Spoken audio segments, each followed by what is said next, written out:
Welcome, everybody. Welcome to the Trigger Mike Show. It is February 23rd, 2023. Today is a Thursday. Some of y'all favorite day is Thursday. I think I know why. We'll take a good guess a little later. But today is Thursday, February 23rd, 2023. That got to be a date, a lucky date or something. Play the lottery or whatever people do these days when they're trying to try their luck at something. But thanks to everybody that came out. Greetings to you on this good morning for some. If you're in the Central and West Coast, if you're on the East Coast, good afternoon to you. We appreciate you coming. We appreciate your patronage today on the Lapeef Network and the Trigger Mike Show. Thank you for coming out.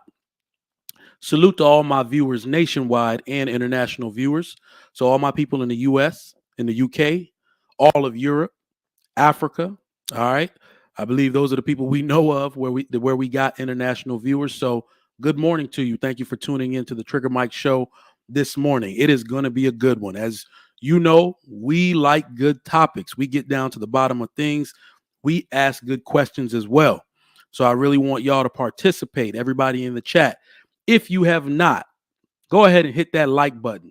Y'all are notorious for forgetting to show your love and support. Y'all know y'all get hyped for the topic. Y'all ready to engage, but make sure you show your love every single time you come on one of these streams and hit that like for the YouTube algorithm. It will help us get the word out that this is what people are watching and they need to put this at the top of the stream. All right. So go ahead and show your love and hit that like button. Another way for you to show that you support this network is to subscribe to the Lapeef Network. All right. Go ahead, hit that subscribe button. Okay. Hit that subscribe button right now and join if you are already a subscriber to see what channel perks are available for you. Okay. Appreciate that. All right. In addition to that, if you want to show your support to the channel, you can do so in the form of super chats and monetary donations. We always appreciate that. This equipment costs money. These productions do cost money. We even got staff now at the Lapeef Network, so everything costs money. We appreciate your support if you can make a monetary donation to the channel. If you don't have it today, though, there is something you can do for us to support the show. I want you to hit that share button without leaving the stream and share this out to your Instagram chat, your Facebook news feed, Facebook groups, and other platforms, your WhatsApp, your GroupMe groups. Go ahead and share this out so people know that this is what you're watching. Let's get the message out on this type of good programming. Who do I got in the chat this good morning? Showing love and support. Dre 6 up in the building. What's going on? Sir Shy 87, how you doing?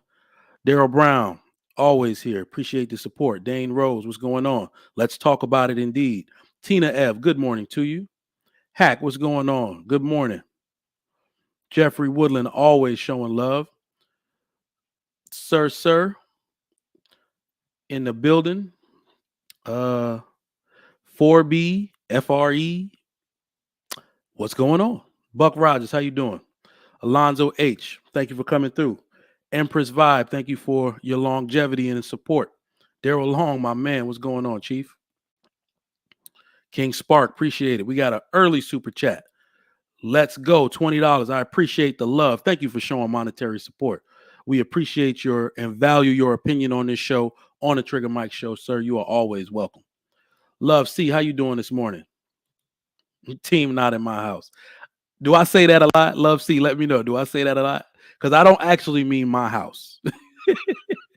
I mean, you can gauge from the way I talk that I mean that I wouldn't allow that to go on in my house. But in order for me to come on here and talk the shit that I'm talking, my house got to be in order. Can the church say amen? If you believe that before you talk shit on YouTube, your house got to be in order, please say amen in the chat. What's going on? Ennis, how you doing? Peaches, how you doing? Good afternoon. All right, let's get into it. What do we got today? What do we got today? All right. So, I said that last night.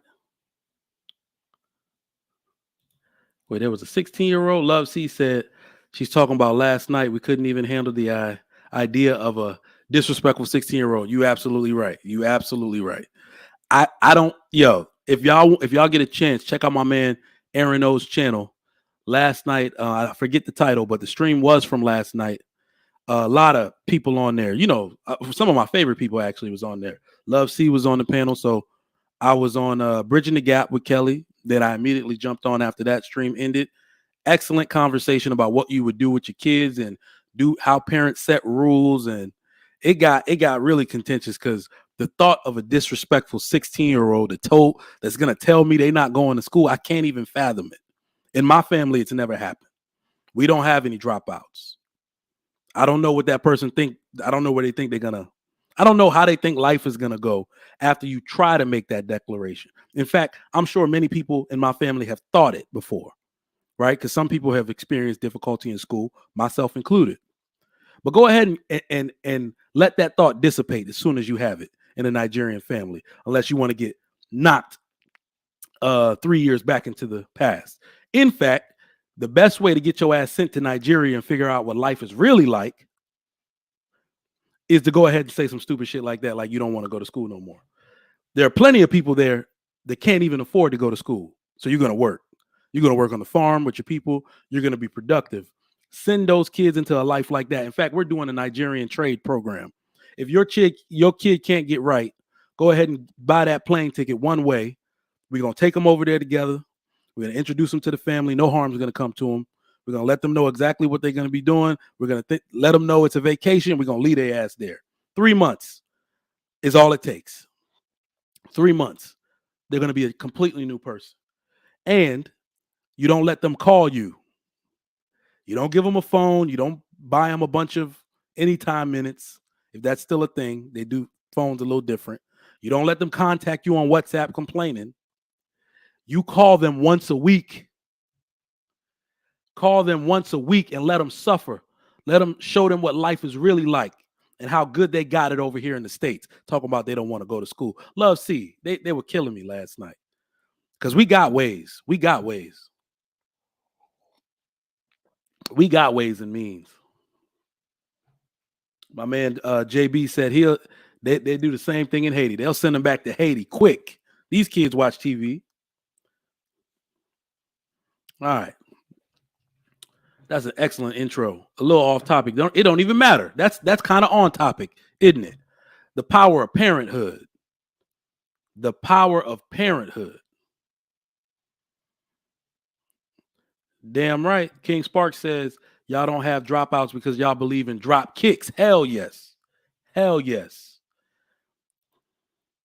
I don't know what people think discipline is, but it works. We can't sit here and say you can't control a child, but yet we watch Asian and Nigerian families graduate 25 doctors in a row out of school. Don't tell me what discipline is. You just haven't mastered it yet. It can absolutely be mastered. You can absolutely make your kid do what you want them to do. I don't know what y'all talking about. In fact, y'all are asking the wrong questions, some of y'all. Y'all shouldn't be saying kids don't listen. You should be asking how to make them listen. I'll give you my daddy's number. Just let me know.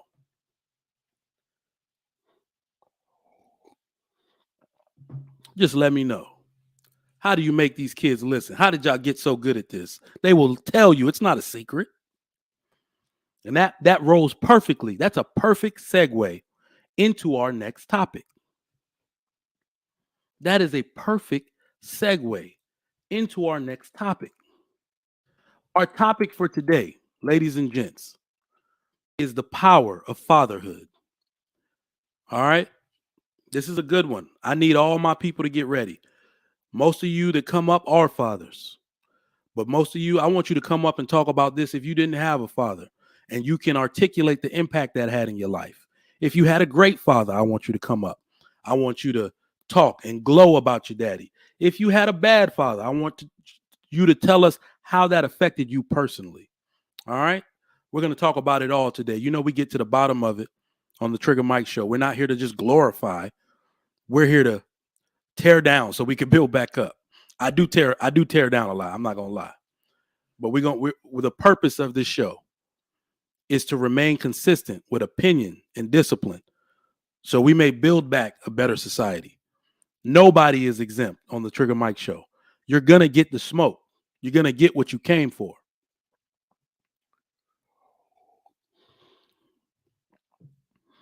Why fatherhood is important? Let's start there. Naturally, fatherhood is important for the children. Naturally, it is important for the children. Children, when their fathers are present, immediately have better outcomes. Immediately have better outcomes in life and are not susceptible to the same risk factors as those children without fathers. At no point in this broadcast are we actually throwing shots at moms. I've noticed how quickly it can turn into, well, you're talking down on moms, basically talking about the goodness of dad. I have no idea how those two things are correlated, but that's not what we're doing here today. So let me say that first, okay? These children have immediately better outcomes. Social, emotional outcomes improved. Behavioral outcomes improved. All because dad is present, as if he was a statue and you can put him there and the kids behave a certain way. And then he's a statue and you remove him and the kids behave another way. Let me tell you how effective fathers can be in this particular sense. When my wife comes home, sometimes, let's say on a Saturday, she sees some clients in the morning on a Saturday. All right, she's a speech pathologist. In addition to being a high corporate lady, she sees her own patients on the weekends and sometimes late in the evenings. She'll come in and say, "Are the children asleep?" "Nah, they with their daddy." I don't play that shit. All that yelling shit that they do and all of that, the moment I'm tired of hearing it, it stops. My authority is not just something hovering over their head. It is natural for them to comply to the sound of my voice. I noticed that very early on in my fatherhood journey.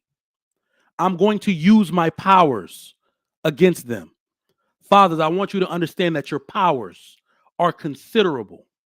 If you learn to harness them, use them correctly, use them with control, you have an immeasurable impact over your children. I wish that for all of you, that you understand and have the ability to utilize your powers against your children. They need it. They don't even know how good it is for them to be able to comply with dad, to comply with order, to listen, stand up straight, get in line. They get all of that from listening to you. More on that in a little bit. Children experience more overall happiness when dad is around. We talk about that word a lot, about happiness being fleeting. But I believe that as an adult, it absolutely is fleeting. But the one thing we can do as parents in a two-parent household is continuously create happy moments for our children. It's literally the reason most parents are tired and exhausted. We exhaust ourselves to make redundant, repetitive, happy moments for our children. I could burst out into tears right now telling you how happy my kids are all the time. Their mother works extremely hard in conjunction with me to make sure our kids are happy. They don't even know the level to which they've lived already versus my upbringing. My parents did what they could as immigrants to this country so I could do better. All right? I'm doing better for my children. They got no reason to be sad right now. Your grandfather worked too hard and laid in the mud too long to let me walk over his back and let you lay in the mud too. I'm your daddy. I got you. You're going to be happy. Me and your mother together are going to create those moments for you. Children with their fathers experience overall more happiness. That is irrefutable. Let me read y'all some research that I got on this topic. Research shows that high levels of father involvement are correlated with higher levels of sociability, confidence, and self-control in children. Children with involved fathers are less likely to act out in school or engage in risky behaviors in adolescence. That is something called the Fatherhood Project. Check it out. I read all this stuff yesterday, like 20 articles and some statistics. I know y'all like those stats too. All right. But I didn't, we all know the stats anyway. Another article said fathers play an important role in a child's development and can affect a child's social competence, performance in school, and emotional regulation. And that was Psychology Today, one of my favorite websites. All right. So let's get into another reason as to why fathers are so important. I want to dive deep into this now that, we got this thing flowing. Remember to share this out, by the way. Welcome to everybody in the chat. I see y'all engaging. I appreciate y'all. I know y'all want to get in on this topic. JR, if you have not already, please drop that link, sir. I don't know if you're in the back, but I'll check for it momentarily. All right. So, children look to their fathers for rule enforcement. This is actually real important. Children look to the fathers for rule enforcement. That is real important. The reason I want to stress this is because I want to talk to a lot of moms that are having problems with the fathers of their children, that are having spats and disagreements with the fathers of their children, and that are trying to do that disciplinary role. I'm trying to talk to you right now. The reason children look to their fathers, as I previously stated before, is because we are natural disciplinarians. It is one of our natural purposes in life. Okay? We are natural disciplinarians. Many mothers struggle naturally with rule enforcement. The same way you see teachers struggle with rule enforcement. Don't lie. A lot of these teachers, especially in the younger grades, struggle keeping kids in line. It was not this way when men ran the school. Ask any old head. Any old head. The way things went down when even half of the teacher population was men. It did not go down like that. In fact, I've told you about this before. Amazing story in Louisiana. They were having fights up to 15 per day at a particular high school in Louisiana. All they did was ask fathers, either going to work to go in a little late or coming from work to come in before they went to sleep off the night shift. Come in and stand in the hallway. Every fight stopped. Even kids, and this was black fathers, by the way, even kids who were white said, I just went to class because, I didn't want any problems. I just seen them standing there. I thought maybe I should just go to class. Even people who aren't even represented by this group of men understood what it meant when men are just standing there. You knew what that meant innately. Men are watching. Something's going to happen if I act up. Discipline is afoot. Look it up. I'm not capping. Look at the number. Look at the praise from the principal of the immediate impact that fathers, not just men, fathers, that look of tiredness from them coming from work, that look you give your children like you better not, I wish you would, take your butt to class. These are high schoolers. Some of them are as big as the men. They just took their ass to class. That is the power of fatherhood. Like I said, not to disparage moms, because I'm going to use the term natural here a lot to describe what I'm talking about. Moms are not natural disciplinarians. Therefore, you struggle to maintain that role of disciplinarian over your preferred role of nurturer. Those two things don't really agree. Disciplinarian / nurturer. Which one do you think mom is going to lean to more?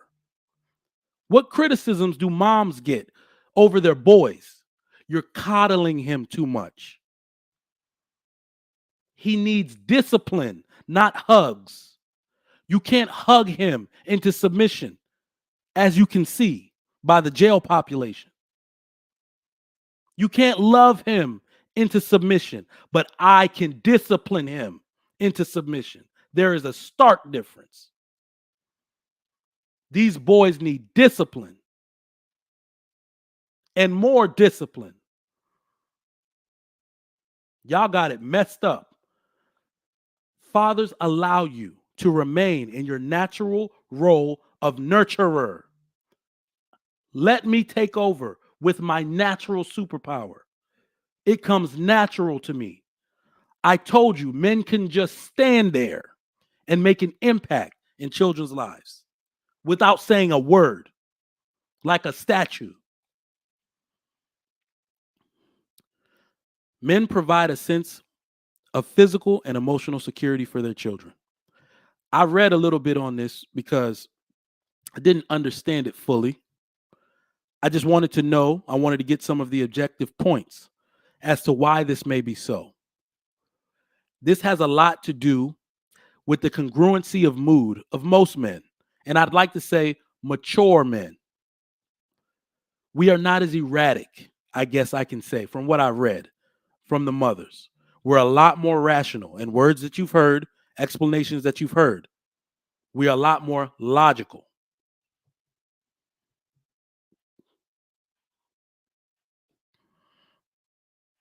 All right. So that's just that. That is just that. We provide physical and emotional security to children. They need to know, and I even read, somehow rough housing with dad gives children a sense of safety. I didn't know this before I read it. I said rough housing. Even when moms are like, you're playing too rough with them. It's not the fact of the rough play. It's who they're doing it with that matters. They want to play like that with their father. They feel safe roughhousing with their father. Everybody in this life needs to know that they can push limits but not be hurt by someone. That to them is an expression of love. They need to know that they can kick and punch daddy. They need to see and push limits to see how strong he is so they can get the presence of someone, so they can push the limits of someone and see that they still remain strong, that they still got a smile on their face. They love to roughhouse with dad. They see it doesn't make him upset. They love pulling on his hair. They love playing WWF with him. They need to know someone is that strong and that their mood doesn't change. That provides them with physical and emotional security. I took that to mean that when kids are faced with similar experiences, the person they are trying to emulate the most is dad. Physical and emotional security, emotional and social regulation. I want to regulate my emotions and socialize like daddy does. That is so critical in the lives of our children. How many people do you know in jail because they could not regulate their emotions or socialize correctly? I'll bring it all the way back around for you. How many people do you know locked up because they couldn't talk. They couldn't take what someone else said. They just couldn't stand what the other person was saying. What kind of weak ass shit is that? It's just talk. I want to regulate my emotions like my father. That was the first strong, solid rock I ever saw in my life. Good dads. Good dads. That is the power of fatherhood. Now, a sociologist from fatherly.com referred to fatherhood as a science. This took me maybe on a tangent. I was so amazed by that one statement alone. It just threw me into a whole other stream of thought. So what he really meant was parenthood is a science. And then my mind started working. Then I put my chemistry hat on. Like, wow, it really is a science. I'm going to explain that science to you now. Mom and dad are a chemical formula. Your young children are a state of matter.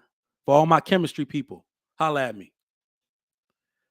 Mom and dad are a chemical formula, and your young children are the state of matter. Your parents behave as the reactants. Those are the compounds needed to change the state of matter or cause a chemical reaction. Y'all with me? Through that chemical reaction, you yield a viable product. Who can guess what that product is? Your grown child. That product that you invested all your time, energy, love, and support into as a parent, that product, through that chemical reaction, that love that you give, is your grown child that you put out into the world to represent you. Fatherhood, parenthood, motherhood is a science.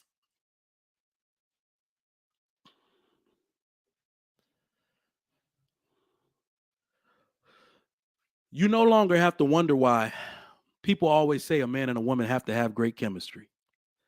I'm killing y'all today. Y'all better send me some super chats for this. I'm killing y'all today. I done dug into my memory banks, all right? Took it to chemistry on y'all ass. Listen up. So I was thinking about what I said the other day, right? I made a bold statement. I was thinking maybe I was too harsh. The other day I said, and I quote, mothers suck without fathers. I thought I was being too harsh when I thought about it over. Then, as I continued in my research, I realized I wasn't harsh enough. I wasn't harsh enough.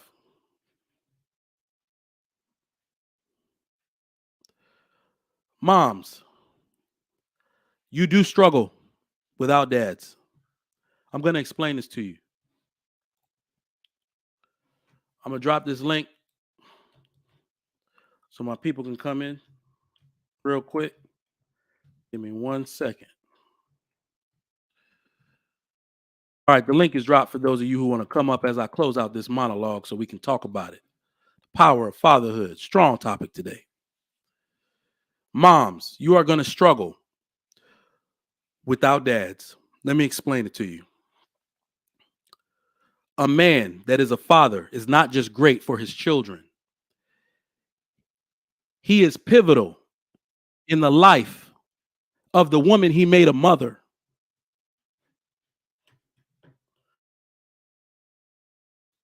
Fathers, you're not just great for your children. You are pivotal in the life of that woman you made a mother. I need y'all to understand that. The United States of America, Western society, this is a two-parent thing y'all playing with around here. 2 parents is barely enough. Put a 1 in the chat if you think 2 parents is barely enough. Barely enough. The writing has been on the wall for centuries. It takes a village. 2 parents is barely enough. 1 parent. Oh, my goodness. Oh, man. This is simple science. Ladies and gentlemen, it is simple math. 1 parent ain't enough. You're going to struggle. The chat, I got a challenge for you. I have a challenge. Chat, listen up. I want you to describe to me. This is not a joke. I'm not trying to be facetious. Describe to me the modern day baby mama that is not with the father of her children. Describe to me some characteristics of the modern baby mama that is not with the father of her children. I'll wait.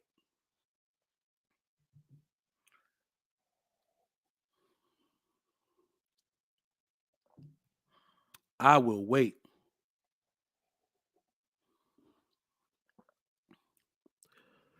Demetrius Carter says, poor. You're not lying. That is statistically true.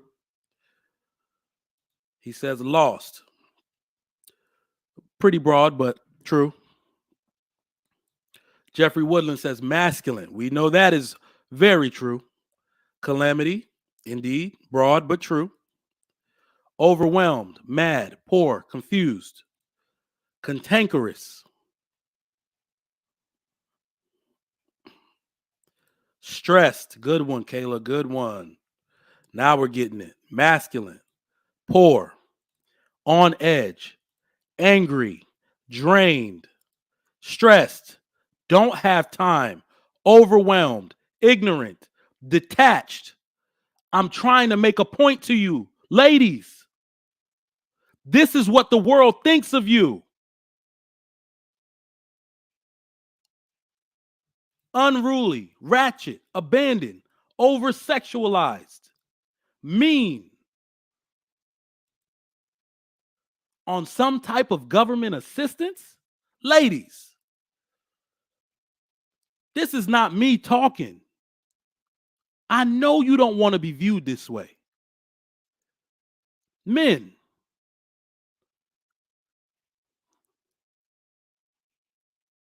you don't want to be with a woman that's viewed this way. Selfish, angry, bitter, jaded, snappish, lack of reason, inability to negotiate, distracted. Come on. Opinionated. These are not good things, ladies. This is what is associated, these characteristics, without even knowing you. Some people will bet that these are the characteristics that you have. I do not see that as a positive. Single motherhood is not a badge of honor. And I'm not talking about the outliers. Don't gaslight me.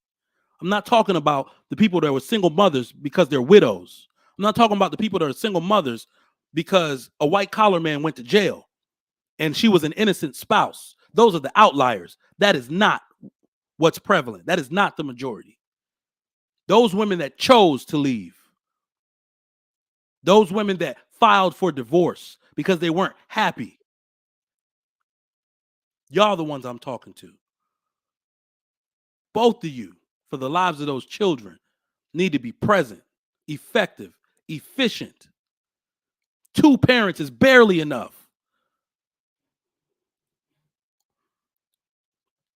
Remember, ladies, I want positive relationships for you with the fathers of your children. It is extremely important that you make peace with this man. Your children will suffer without him. Let me tell you, for those of you who are sitting around saying my kids are doing okay, they will suffer openly or silently. Your choice. There are grown men and women today still figuring out how to articulate the effects of their father not being present. Don't tell me your kids weren't affected by it.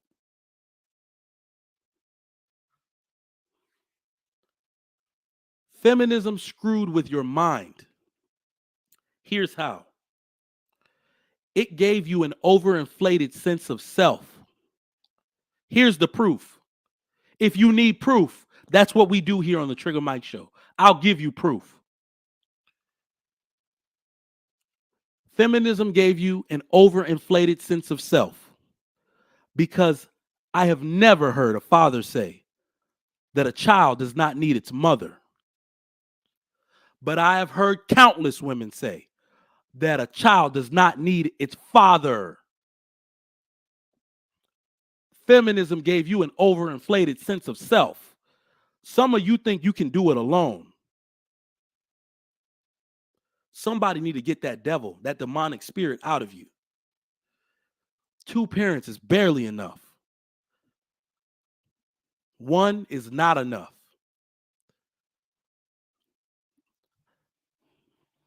I like this explanation here. It's an ego-fueled coping mechanism. Absolutely, I agree. Ladies,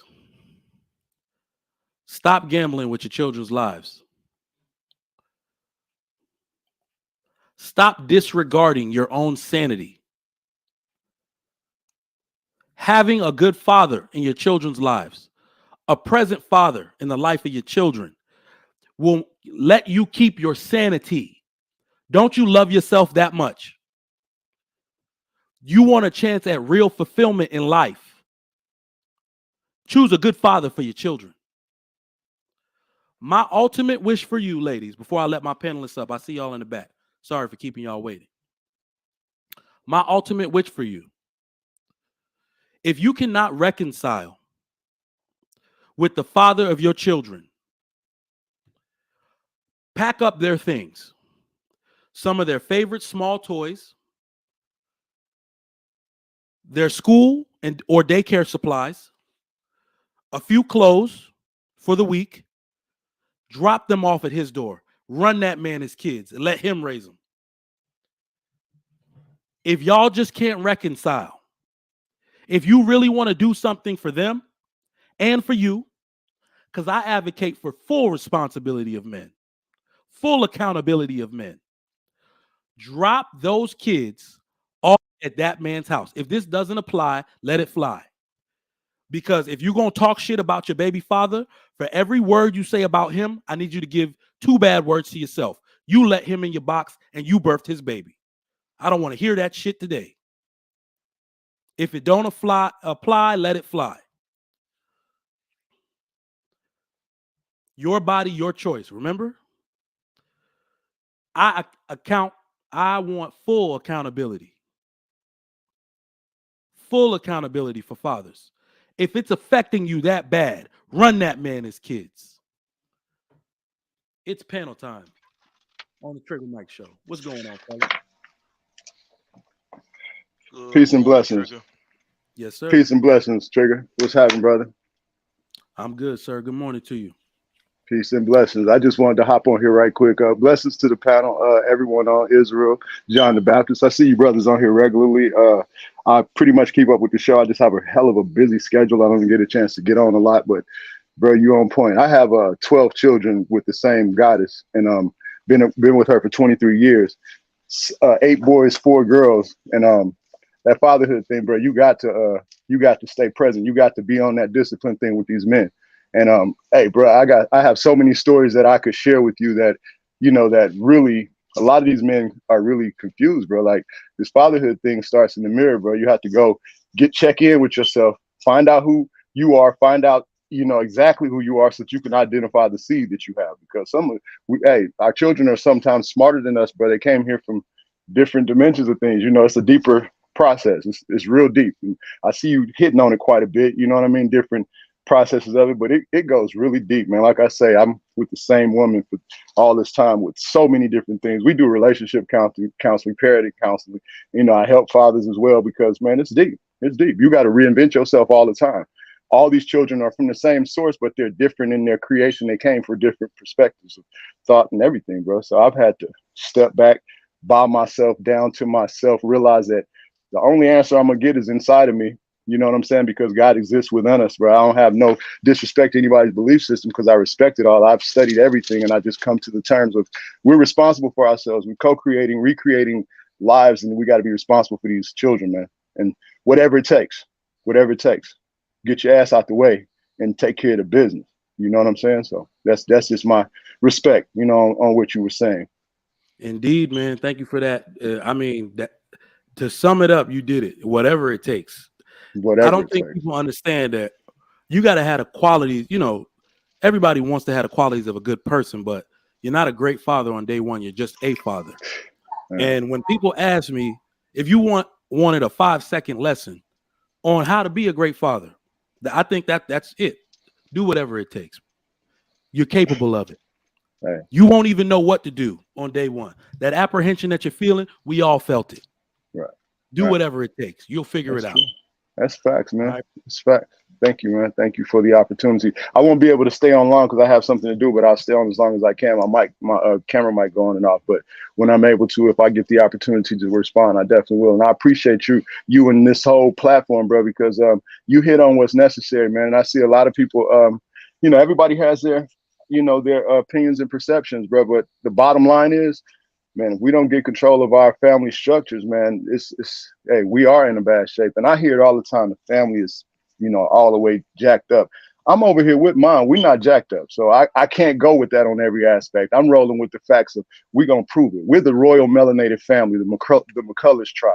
That's what we are. Now we're bringing the facts and the proof that, hey, whatever you got to go through, bro. And my wife has had to reinvent herself. She didn't come from a background of overstanding and everything, but I'm just grateful that I was able to summon one into my life that gets it, that had to come to terms with the fact that the agreement is we're not going to ruin these children's lives. We both came from that. We're going to have this agreement all the way up until the finish. And if you can't start it, then we're not. If you can't finish it, you don't think you can finish it, we're not even going to do nothing. Let me tell you, the guy that y'all seen it on this show. We live in a newer area. They haven't buried the power lines yet, so the power just be going in and out here, right? So I told y'all it fried the fridge because I didn't get one of those circuit breakers. So the guy, I bought a fridge from Lowe's Scratch and Dent, called a guy with a black moving company to move it into the house. He was telling me his story about him and his wife. None of them had fathers in their life growing up. He said they had that exact same talk with each other. We did not have this. There is no way in hell we are going to do this to our children. That's right. No, and they've been married, I think, 14 years, got like 5 boys. They said there's no way in hell. That's why you we're got strong. A problem, we fix it. Yeah. But we're not doing this to our kids. We're not going to do it, bro. We're not going to do it. And you can take the responsibility. When you choose who you choose, just make sure you choose the flaws. Because let me tell you, bro, like this is what I've realized. I've been I'm not even trying to be like that, but I've had a lot of female associates prior to my wife, and females are all going to be in their certain space. All of them have flaws just like we do. You just got to pick the flaws that you can deal with and roll with it, because you're not going to find one that don't have something going on and it's not going to make you responsible. If you get a real one and she, having your babies, man, you can't be tripping if she wants something from you. You know what I'm saying? Do what you're supposed to do, man.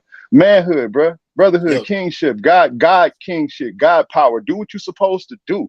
Look in that mirror, man. Once you drop that seed, it doesn't matter about what you got going on. You're responsible now. Yo, you know Trigger Mike. Just to add on to that, salute to you, Trigger Mike. Salute to the panel. How's everybody doing today? Blessings, Israel. Blessings. No doubt, no doubt. Hey, look, so salute to you, fam. You know what I'm saying, and you and your lady, and how y'all doing your thing.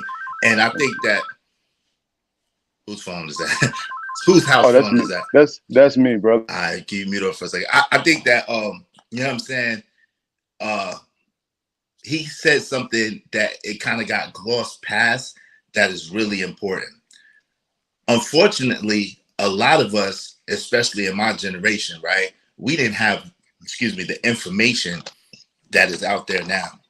But what I would take this opportunity to say to the young brothers is, like the brother was saying, you have to vet properly the women that you are laying down with and potentially having a seed with. It is of the utmost. It is of the utmost importance who you have a seed with, right? Because it's so deep, Trigger Mike. You know what I'm saying? I salute you too in the way that y'all do y'all thing and the cultural reference that y'all have, right? But it's so deep that even though, like I've been preaching on the panels, like all the black men that I know that in their children's lives, whatever the case may be, however, in whatever form they can be, however, a lot of times in Black American culture, in my age group, when you are not in that household, when you are not raising that kid the whole time, and even sometimes when you do, the vitriol of the mother goes into that kid, and that kid turns against you at one point or another. So you are really dealing with a male version of the mother in this adulthood. And that shit is ugly. It's not pretty at all. And that's what I'm noticing, a pattern of a lot of dudes that I know that in their kids' life, their sons are trying to buck and buck bad. Yeah, Indeed. I agree, man. I I agree mean, wholeheartedly. you see me advocate. You see me advocate that if you can't even reconcile with the man, ladies, you need not. If it's an option for you, because I'm sorry, the statistics say it's an option for most of you. Most of your baby fathers are alive. Most of them are not in jail. Run that man his kids. Let him raise them. Don't complain about him if you haven't had that talk.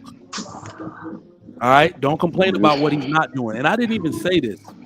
I didn't even say this. And this is what I meant to say on that part where I talked about rule enforcement. Women are not natural disciplinarians. So they actually do an excellent job working within rules and processes. Women actually do that. That's why they go to work and listen to Bob. All right. They do an excellent job working within rules.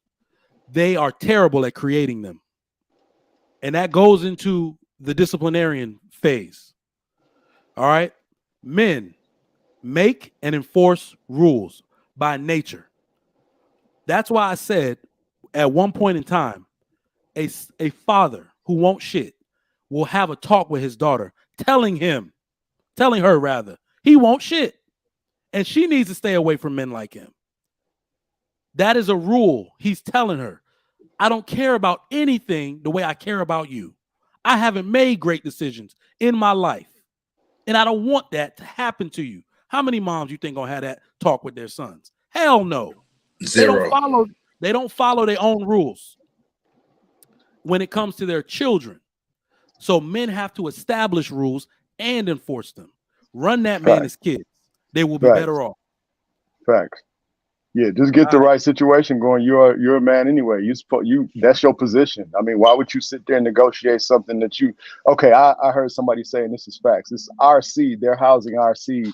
And we have to protect, but they want to take ownership as, and we do share the responsibility, the creation, because it is what it is. They hold for 9 months. We drop for 1 second. So it is what it is. I respect that. I love the fact that we get that honor, but at the same time, it's a process of respect.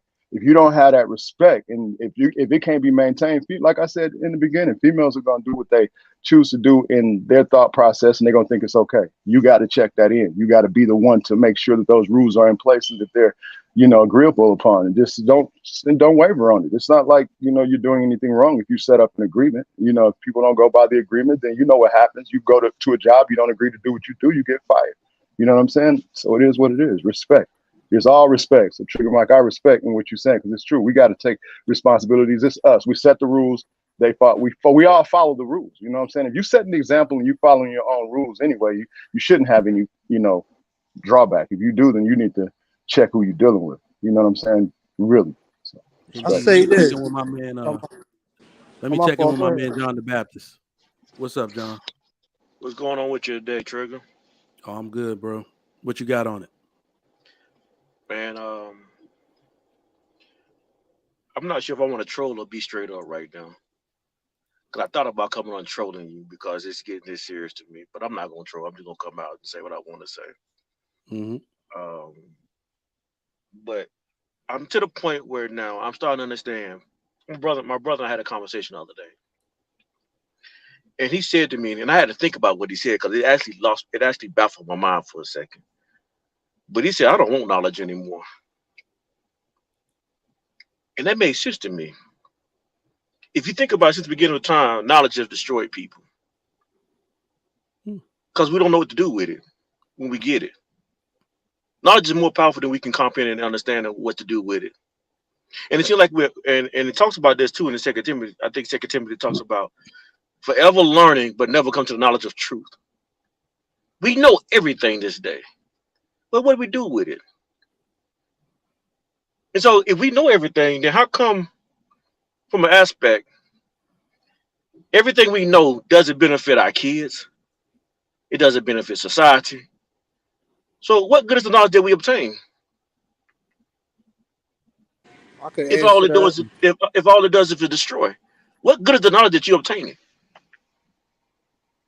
That's Very why. respectful. Oh, my That's bad. why My if you bad, go Ron. through the supreme mathematics, like knowledge is just number one. You know what I'm saying? But then you got to go to your wisdom, which is trial and error. Like that's trying to put that knowledge into play, and that's gonna bring you to your understanding. So, a lot of people they don't even get past the first pillar in a cycle.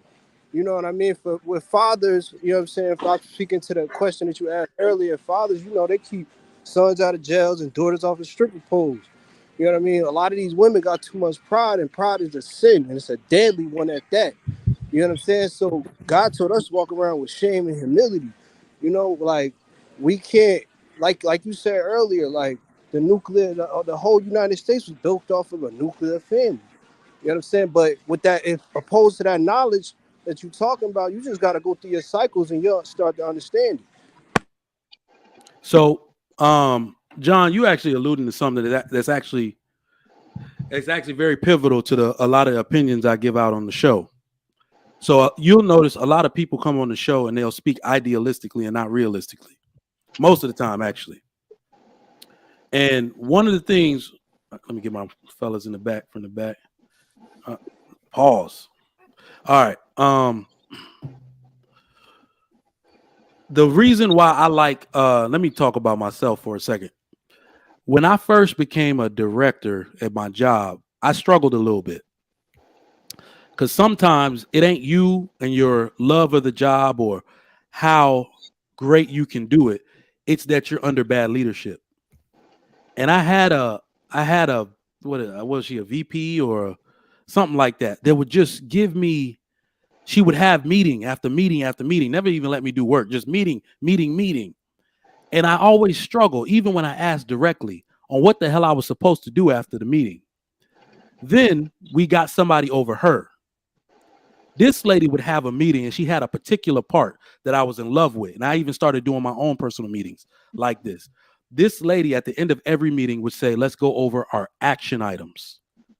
So after every meeting in the script or the minutes of the meeting, you'll see a part that says action items. That's something everybody can take home with them to understand exactly what your job is after this meeting is over. This is where a lot of people, like you're talking about, John the Baptist, are failing with the knowledge. We gonna give them the knowledge, not just what they need to do. We're not gonna go over the scope and the analysis. At the end of every meeting, we're giving you action items. Implement this for improvement in your life. If you want to win, finish these action items. Now, this is where I think a lot of dudes go astray with it. I thought a lot of people were afraid of like darkness. Okay. I thought they were afraid that things are going to go bad. For a lot of black men in this country suffering, they're afraid of their own light. They're afraid of doing things correct. It's almost as if this is the way that they were trained. They're actually afraid to go do a good job. They're actually afraid to take that next step that leads to 1,000 steps. So I don't really know, and we can debate, here collectively on how to get enough brothers the courage to take that first step. But what I'm saying is that when you're a father, you ain't got no goddamn choice at that point. You got to take steps. It ain't about you no more. Right? So that's where I'm at with it. Who was next? Mr. King Spark, what's going on? What's going on, brothers? What you got on the topic? Blessings, King. Blessings, King. Same here, man. I just, like I said before, man, I just want to encourage the fathers that may not have it. I say oftentimes this baby mama, baby father thing has become a contest of who got more and who could do more. And the father's not realizing that. And I said this before, like, it doesn't take $1 to raise a kid. And what I mean by that is that walk in the park is free. Just sitting down with them at the mall or whatever, and people watch and talking to them and seeing what they got going on. All of that is free. And I would just encourage the fathers, offer your time. If you ain't got nothing else, offer your time. And obviously you got time. If you fucked up, that means you ain't working, you ain't doing shit. So you need to offer your time, man, because that matters. The kids don't see, they ain't gonna remember the Jordans and all of that. They gonna remember the time that you took out to give them your undivided attention and help them with whatever they got going on in life, man. I would say offer that time as often as you can.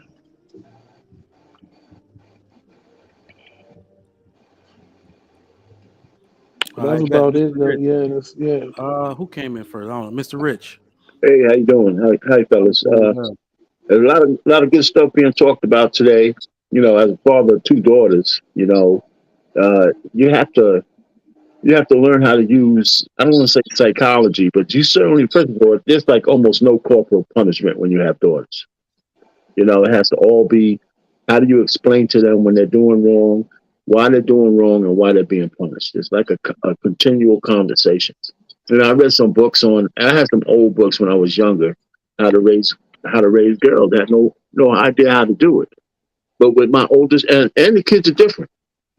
So the way I had to raise my oldest daughter was different than the youngest one, right? Mm, Because she just naturally cleaved to me. But the oldest one was a little bit, belligerent. So I had to talk to her and tell her why I had to do things. So I have a lot of stories like that. So, if we ever get into that part of it. So yeah, you just got to be present.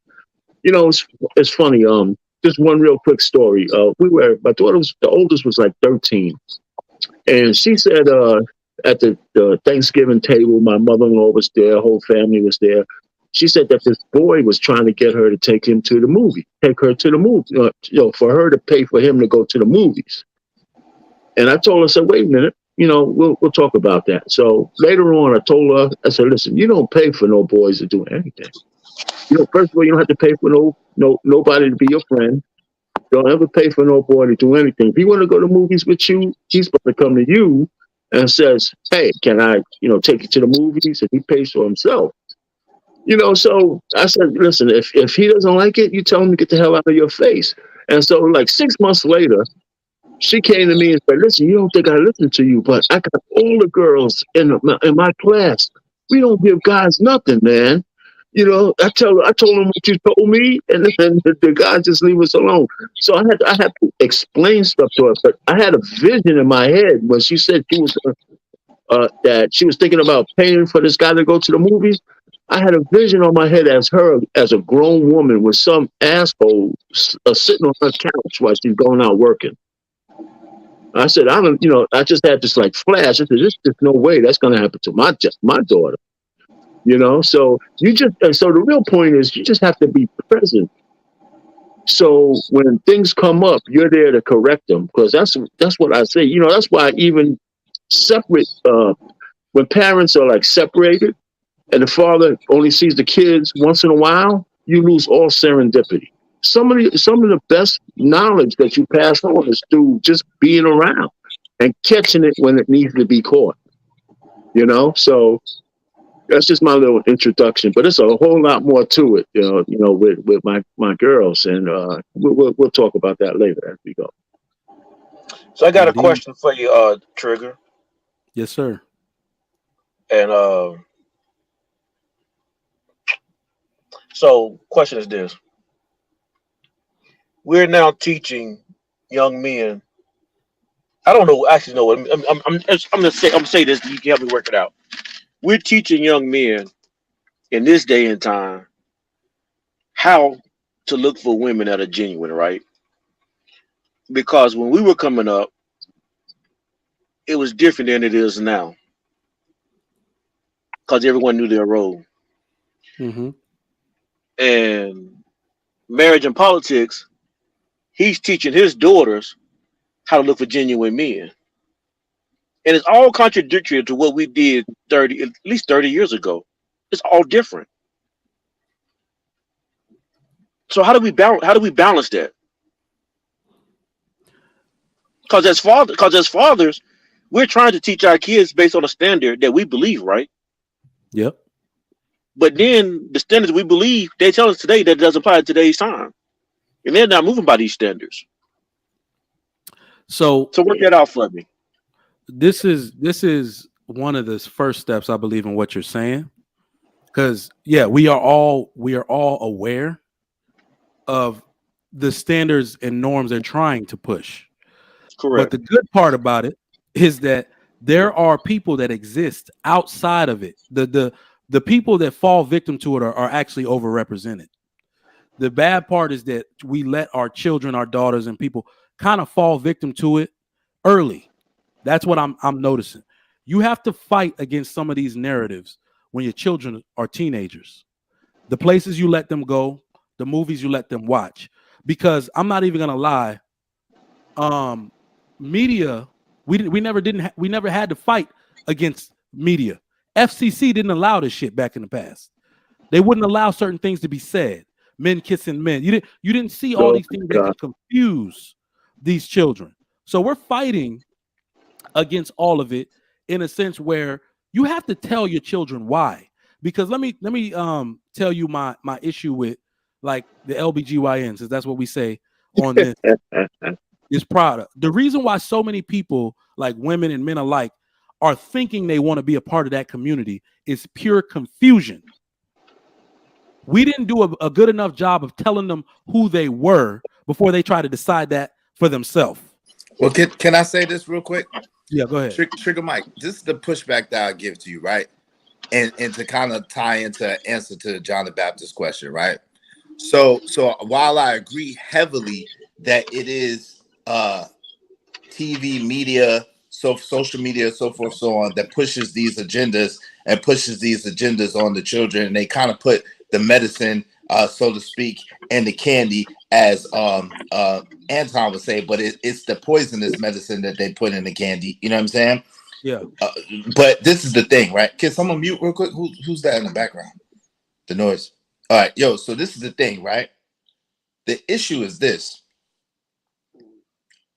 the LBGYN, you call them, yo, they propaganda machine, their influential machine has been on steroids, right? No Yeah. doubt. So No doubt. because they have gone so hard, in the paint, it's not just a media and a social media thing. It has bled over into society as a whole, and they are teaching these things to your children in school and perpetrating these things and passing it along through the propaganda of influence to other children. You see what I'm Yep. saying? And of teachers and so forth and so on. This so-called woke culture is the problem. This whole cancel culture, like I think you said before, where you can't say what's real, you can't say what's true, you can't say what you think. And this is supposed to be America, where you're supposed to be able to say whatever the hell you want to say and say whatever the hell you think, as long as it doesn't impede or put another person in danger, right? Or a group of people in danger, right? Indeed. But Right. it's crazy. It's the propaganda and the fact that they have this cancel woke, so-called woke culture. That is more so the machine, because nowadays children don't even really hardly watch TV. It's mostly social media and streaming platforms, right? Yep. So, but they're getting indoctrinated and they're getting barraged with it at all angles in school, by the school curriculum, by the teachers, by the principals, by the, you know what I'm saying, by the other students. And so it's like, and I guess that's to your point, CEO, where you saying about if we ain't affecting the community at large, what is the good of us just doing for our family? I feel you, soldier. You know what I'm saying? Your words didn't go on deaf ears. I've been meditating on that because there was some wisdom in what you were saying. I get you, but I'm gonna shut up right now. Hey Israel, I want to slide this in real quick. I ain't gonna be long at all. That's why it's the importance of having a time to unplug. You gotta have a time to where you put the phones down, you turn the TVs off, and you might go on a hike or you might go to the park and you just talk to your children. Take hours, 3, 4 hours on a Saturday afternoon. Everybody leave their phone in the car and let's walk and let's talk. So you have a little bit of time every week that's unplugged away from all the nonsense so where nobody can get at them. Have some silence, have some read time. Sit down in the house, everybody cut everything off and read a book type Indeed. situation. Let me get my man CEO DMP in here. I'll be right back. Y'all keep it going. All right, to all the brothers. And the first thing I wanted to acknowledge what Israel just said, and I only want to hit on that because as a Black nationalist, community is very important. Man, I don't feel that you can protect the households without expanding your perimeter out to the community. You know what I'm saying? If let's say you're trying to protect your family, you know what I'm saying? If you're in the household with the kids and the mother, you're not really protecting your family because you can't stand up and defend the enemy till they're knocking on your door. And at that time, it's too late. You need to have a gate around the community. You need to have a gate around it. If you're just in your household, you're not stopping people from starting to come into your community. Drugs start to come in, kidnappers, molesters start to come in. And you don't know about all this because you're in the house. You're only dealing with in the house. But then you're sending your daughter or your son out into the community with their friends to play at the park. And then when they end up molested, when they end up kidnapped or something, you know what I'm saying? You don't understand. That's your fault. You're not patrolling. You're not protecting your community. Then when just to hit on that again, when it comes to the fatherhood, all the brothers are saying the right thing. So I just wanted to be somewhat of a devil's advocate because I've had a situation with children, my heart, and they were used as pawns against me.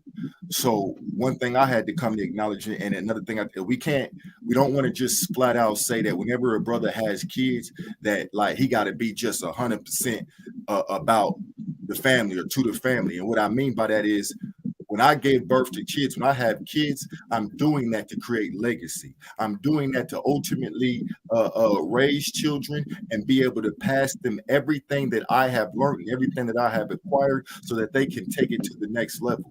If a woman gets a kid with me, gets that kid, and she thinks this kid is all hers, that it's all a way to get child support, it's all a way to have somebody sitting around loving on her and stuff. I'm sorry, I'm not gonna go out my way to fight for those kids, and that sounds fucked up, you know what I'm saying? But the system that we're living in, the environment that we're in, is giving the women a competitive advantage and the upper hand in that to where. Can someone mute? It's like a lot of background noise. Can someone mute, please? I don't know who it is. Please, can someone mute? They got a lot of background noise. Yes, I don't know who it is. We can't allow, let's say this, we can't allow the overall society, okay?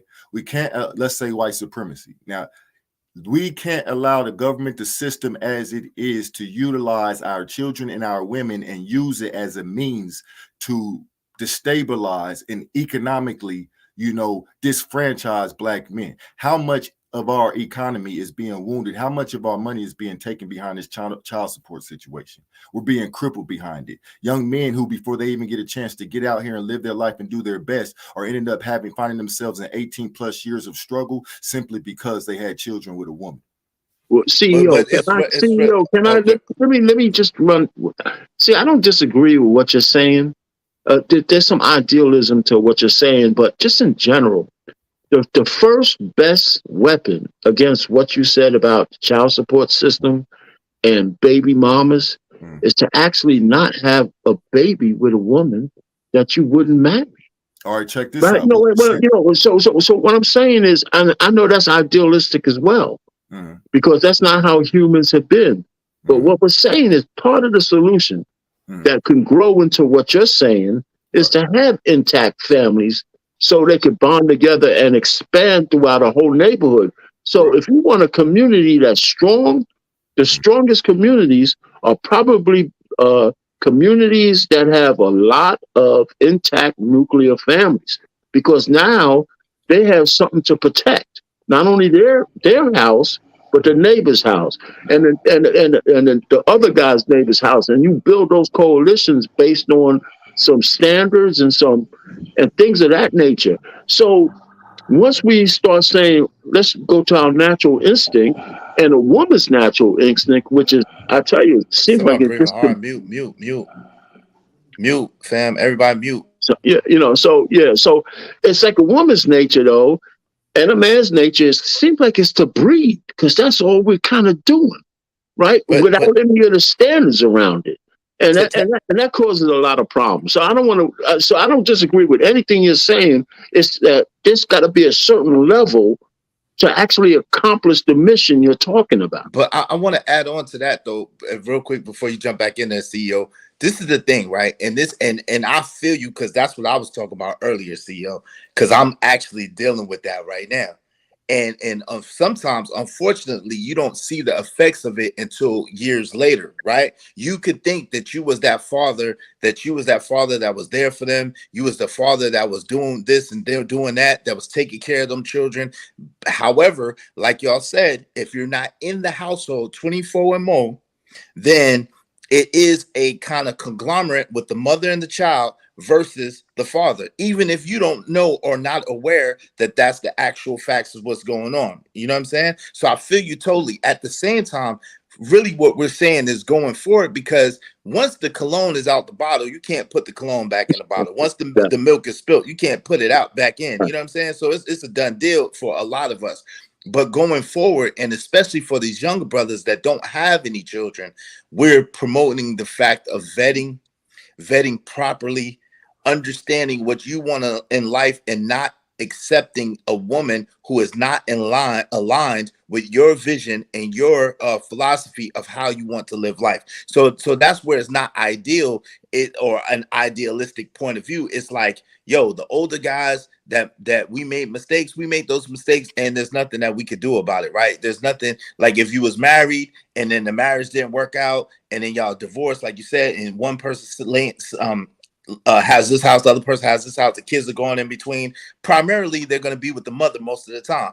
So unfortunately, that philosophy and that mentality that the mother has is going to be the one that's the most influential over the children.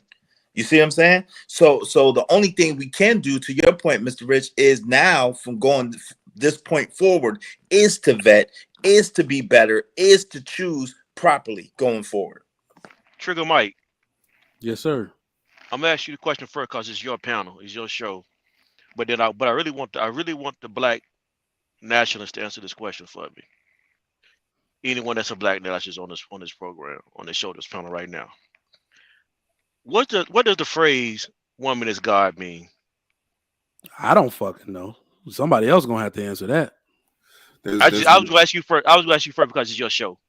Yeah, pass. I don't think Yeah. it's your ideology. I didn't think it was your ideology. I Oh, just want to okay. think it was your show. I was gonna say hard pass on Trigger Mike. Next. There's religious practices out there, and my foundation is one of them. I'm a Neptarian, you know what I'm saying, a Saurian religion. I practice Ma'at. There's certain ancient African religions, you know what I'm saying. I consider myself to be a Nubian. And within these religions, the woman, her essence and what she is honored. It's appreciated. And there is more acceptance to what a woman really is spiritually and in essence. And in that philosophy, in that research, in that study, in that honor and observation of what women truly are, there is a very, very, very strong power recognized within women, abilities recognized within women. And in those past civilizations, because of that, there was, women are treated or looked at as gods. They do a lot. I mean, they give us life. They are our soil. They are our earth. We come from them. We get a lot from them, and we can get a lot more from them if they weren't westernized. But there's a little bit of truth to women are gods. They're goddesses. Yeah, and also just to piggyback on that, they're the missing part of the Trinity. It's not the Father, the Son, and the Ghost. It's Exactly. the Father, the Mother, and the Son. Exactly. All right, that's one way to look at it. I do got a question for the two guys that answered. So if mothers or women are all of these things, are they these things without men? They can't. I mean, it's supposed to go together. It's supposed to be a trinity, right? But you know what I'm saying? If you take, for instance, let's say a man is meant to be a part of that trinity, the family, right? Okay, but take the woman and take the child away from the situation. Are you saying that man is still not a force to be reckoned with? He has powers and ability. That's not the He question has you asked me, though. powers. Hold up, stop interrupting. He has powers and abilities of his own in his own right. This is a creation of God. When we talk about women, we got this little back and forth, but do understand that you didn't create women. No man did. This is a creation of God. And if you know what God is, God ain't creating no slack. God ain't creating no bullshit out here. He created this woman and designed her. He put his hand on this. This is his designs. Don't just dismiss it and act like, oh man, she raggedy as fuck. She's something to be reckoned with. God made sure of that. And there's a and for those who in the manosphere want to deny that, I'll throw it in their face. Women are the very thing y'all niggas complaining about. So they gotta have some power because they got y'all all off of y'all square. Y'all supposed to be out here building. Y'all supposed to be out here reconstructing civilization. Y'all supposed to be out here defending the women and the children against this fucked up society. And instead, But the you're not women are answering the powerful. question, The bro. women Answer are the powerful question. enough. Are they That's God not what's without men? important. The The important question thing is, is when a brother is talking are to they put God yourself without on men? mute Are and they be God No, quiet without until the men? brother no, finishes talking. no, Are That's they what you're God supposed without to do. men? Answer the That's question. how you're Are they supposed to God? do it. Are they God without men? Answer that no. question. I Are they don't They're God hear you without not. men? talking because I was But talking and I wasn't yeah, done talking, and nor did the host of the show told me to stop talking. So I just don't know why I'm being interrupted. Period. All right. So we're gonna move the topic back into the fatherhood realm. Well, the reason why I asked that question because I was going somewhere into that question, Because but you I'll let don't you know rock how to on. be quiet and stop interrupting. That's why you asked that question. No, first We of all, know first fathers when can be such a contentious group sometimes, but we're gonna get back on track. In Yeah, fact, fatherhood, manhood, yeah, I know it's all manhood. love. It's It's all about the love. This is how men. we do on the hey, Trigger Mike. listen, hey, Trigger Mike. Before you go on, Yeah. one of the things that this last thing, it's okay for men to go back and forth from time to time, but It is. one of the things we have to realize is, especially in these spaces, and we got to be careful. The whole essence of being a father, and having fatherhood already assumes that there was a woman involved to make that happen. Right. So everything we say, you know, doesn't have to center around a woman, but it can't be exclusive of whether a woman was there or not. Right. So in order to be a good father, right, part of that has to be that the track you're running on has a woman involved that you can actually work with. You know what I'm saying? So we could lose sight of that. We could be the leader, we could be everything we want to be, but we can't lose sight of the fact that without the honeys, man, all this shit is mute. You I, know? I mean, that's a good point. That's a good point, Mr. Rich. I All mean, we right, all so got to that's all I stick. wanted to say. Good. Yeah, and I just want to say real quick. I mean, there's too much individualism going on, man. Like everything is or men, or woman. Like we all got to stick together. Like why do you think takes two people to have a child? Because both entities is supposed to be there for the duration. It's But King all this Spark, new wave shit is crazy. part of the issue is, and I'm gonna give it back to you real quick, Trigger Mike, but I just want to address this. Part of the issue is that for so long, especially in the black community, when they came in and they brought these welfare systems in and they brought these other systems in that divided the family, the women did not only allow that to happen, but they were simultaneously downgrading and denigrating and emasculating their men all of that time, right? And so now you have the generation, you have the generations later that have come behind that and have been products of that. So now that men are speaking up, everybody wants to be like, oh, well, why are we talking about just women and why are we talking about men? But the truth is, for 30, 40, 50, 60 years, black men have been the dredges of society in the media and in perpetuity. So it's like, come on, we like it can't be that they could talk and say whatever they want to say, but we can't say anything back. Like, I mean, and really the truth is the only way things change is first it has to be spoken. And then once it's first it's a thought, then it's spoken, and then it becomes an action. So that's the thing, you know what I'm saying? And that's why those LBGYN people have been so powerful in the propaganda because they made it so public. You know what? You're right, Israel. You know, you're right. One thing I want to add, and we hitting so many different topics. Back when the women made the choice to take welfare and the money, we have to understand as black men that while social engineering was working on them, it was working on us as well. We were susceptible to drugs and an easy way out and different things. And the system played on us in a different way. They used the penal system also to guarantee we wouldn't be around. And some of those decisions for the women were easy to make because there was no man around at all. You know, so they had their social engineering, and the social engineering worked on us as well. And so it was a dual threat, man. We got our ass kicked from all areas. So the women, yeah, they fucked up, but we made it easier than it should have been. You know, so that's all I wanted to add. You know, so you got it has to be a complete picture. Our masculinity is a little too present on this. We've isolated our feminine lady from talking. So, Love C, we're gonna make a little space for you. I know it's hard to get in here when. Hey, Love C. Hey, oh, wow, this year. Oh. Hey, everybody. How are you? Good. All right, how you doing? Good. Thanks for having me up, Trey. This is a wonderful topic. So do you want me to answer? Do you have a question? Well, no, we're still going on general comments on the topic in general. Okay. So just as it pertains to fatherhood, I think that it's good to talk about. And I look at fatherhood from two perspectives, from the perspective of my father, and what he brought to my life. I think as a children, like you said in the beginning, the happiness, and he brought a sense of completeness to our home. My father was in the military, so he was gone long spans of time, but there was a joy when he was coming home, when he was there. It wasn't that it was something that surpassed what the love that we had from my mother. It was just like a completeness when he was there. And because he came from a home where it was not very disciplined, he took what he learned in the military and he brought that into our home and gave us discipline, gave us structure. He gave us hierarchy. He gave us just everything that you can think of. And I don't think that it's possible to appreciate what he brought into my life until I got older. And then after getting married, I think a whole different level of appreciation.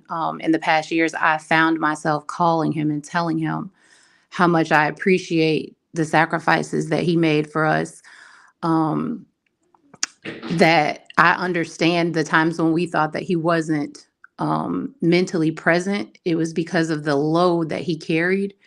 And I think that just having the mind to be a father, I think when people think about the baby, you think about all those things, but those lessons go on and they impact the children for years to come. I remember when I was a little girl, I used to want to marry my dad. Like, that's just how much I felt like he was everything to our family.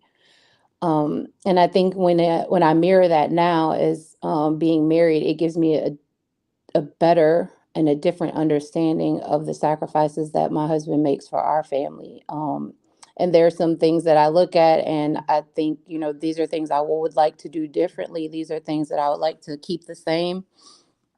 But I'm big on our family in our home. I'm big on always tying back the successes and the beautiful things that we have, tying them back to God and tying them back to their Father. So you enjoy doing this, I want you to remember the reason why you're able to do this is because Daddy provides this lifestyle for us. He goes out and works when he's sick, when he's tired, when he doesn't feel like getting up, when it's snowing and everybody else is warm. Daddy goes to work. Wait, can we Love C, can we give you your flowers right now? I would love to give you your flowers, right? Like, for real. Like, yo, I don't have the sound effect. Can we give this sister her flowers? Like, yo, Love C, that's a beautiful thing. So, I didn't want to interrupt you, but I want to salute you on that. Love C. Love C. Let me piggyback off of what you said just now, because there people in this generation have a hard time understanding some things. All right. I have tried my hardest to explain to people why husbands get served first. Mm, Right. And mhm, what you just said kind of explains it. The totality of what you said kind of explains it. I even want mom to serve her own plate and put it down before the children get served. What you did with your children is how you teach them respect throughout their life. So, what you did was teach them respect for others and the effort they put in to make society run, to make life possible, right? Aren't we suffering from children who have a lack of respect for anything? Now, the funny part about it is the alternative to that is children that have a lack of respect also have a sense of entitlement to things. So that appreciation that they're going to have for their dad, you have a son, right? 3. 3 sons. If Mhm, you had a daughter, that would turn into the exact same thing that it was for you. You are going to want to marry a man like that. That's what it does for girls. mhm. For boys, it turns them into men just like their father. So if you can look at what's missing, it's literally the mother, while the dad isn't even present, fortifying those children, glorifying the dad's name, letting him know exactly where the respect, love, and appreciation from this comes. It's an entire system. No doubt. Edifying that husband. And really kudos to you, Love C, because you don't hear a lot of women really talking like that, especially in this day and age. And I really want to salute you. And I think that that's an awesome thing, like for real. I hope women are listening, and I hope women don't say, "Ah, she's a pick me." No, she's already been picked. You know what I'm Straight saying? up. So it ain't like she's looking for nothing. She already has a husband. So I wish that more women would listen to that and really try to model after that, because that's how you start to build community. That's how you start to build up family and really build things back to the way they need to be. So really salute to you, sis. Thank you. I appreciate that. I can't take credit for, like, I wasn't, I think we're not taught that. And I say this because I was not specifically taught that in the home that I grew up in. I have a circle of women, wives that have been married for years, from, I think maybe in my friend group I might be close to like the lowest amount of years, and they're the ones that have come in, and taught me those things. I didn't know that at first. We have the mentality that that's just what you're supposed to do. You're supposed to take care of your kids. You're supposed to take care of, you are. And the truth of the matter is they are, but um even a dog wants to be pet, and we have to remember that just because somebody is what they're supposed to do doesn't mean that there's any less appreciation. If I go somewhere and a waitress brings my water to the table, that's her job description, but we say thank you. And you make your children say, tell them thank you. Did you say thank you? How much more the person who provides everything for us in our home? We thank God for giving him the strength to be able to do that, but we also thank him because there are, as we've seen, a lot of men who don't do that. There are men that don't, and you could be in that situation, but he does. And in this house, we're going to make sure that he knows that every time he hits the door, that we appreciate and we're thankful for what it is that he does for us, because he doesn't have to, and one day he might not be able to, but for the times that he has, we'll be grateful for that. Oh, absolutely. And I think this is one of the teachings, the core teachings for young men today who are aspiring husbands trying to find a wife. You actually should not accept the lack of appreciation from your wife. Here's why. It isn't just something that dissipates into the air and that woman doesn't appreciate nobody. Usually when you have someone who doesn't show appreciation to someone who's providing something, that appreciation is just saved for themselves and other demonic things. They're glorifying something if it's not you. So the most narcissistic people on earth, yeah, they won't glorify their husbands. They won't appreciate them. They're appreciating something in place of him if you look close enough. So men should not accept that Yeah, Trigger from, Mike. yeah. Oh, sorry, real quick. Yo, Linda, I rock with you, but No, if the man doesn't deserve it, you shouldn't get married to that man. You shouldn't have babies by that man. So that kind of goes without saying, right? So the thing of it is we need to identify that the women Whoa. as well need to have that kind of mentality that celebrates her husband when she's with her husband, that celebrates the contribution that her husband makes. And too many times women downgrade and denigrate and emasculate their man instead of uplifting them. So when a woman does, you know what I'm saying, uplift her man, we should celebrate that as well. And it's not just because he's a good man, because he's a good man, right? Obviously. But there's a lot of good men who don't get that kind of treatment and who deserve that treatment. Yo, Linda, I just went over this on another show. This is a negative thing. Respect is earned, not given. That is false. That is absolutely false. Because anybody who says that is actually telling on themselves.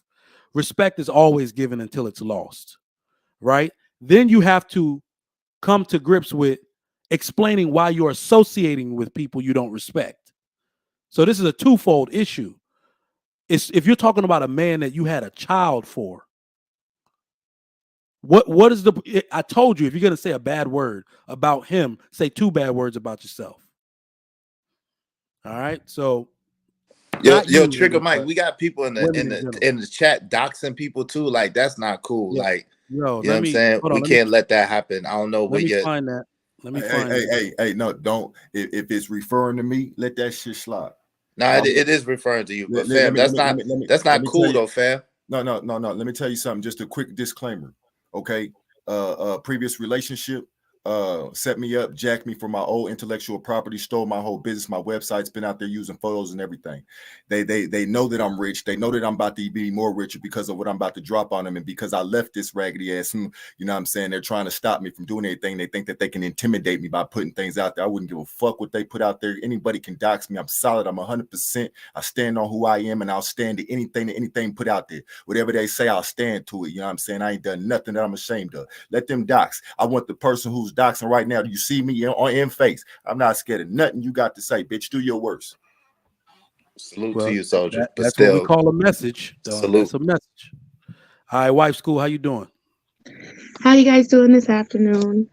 I got a question for you Doing because we good, got and to you? move on. Good. We got to move on to the Mhm. next question.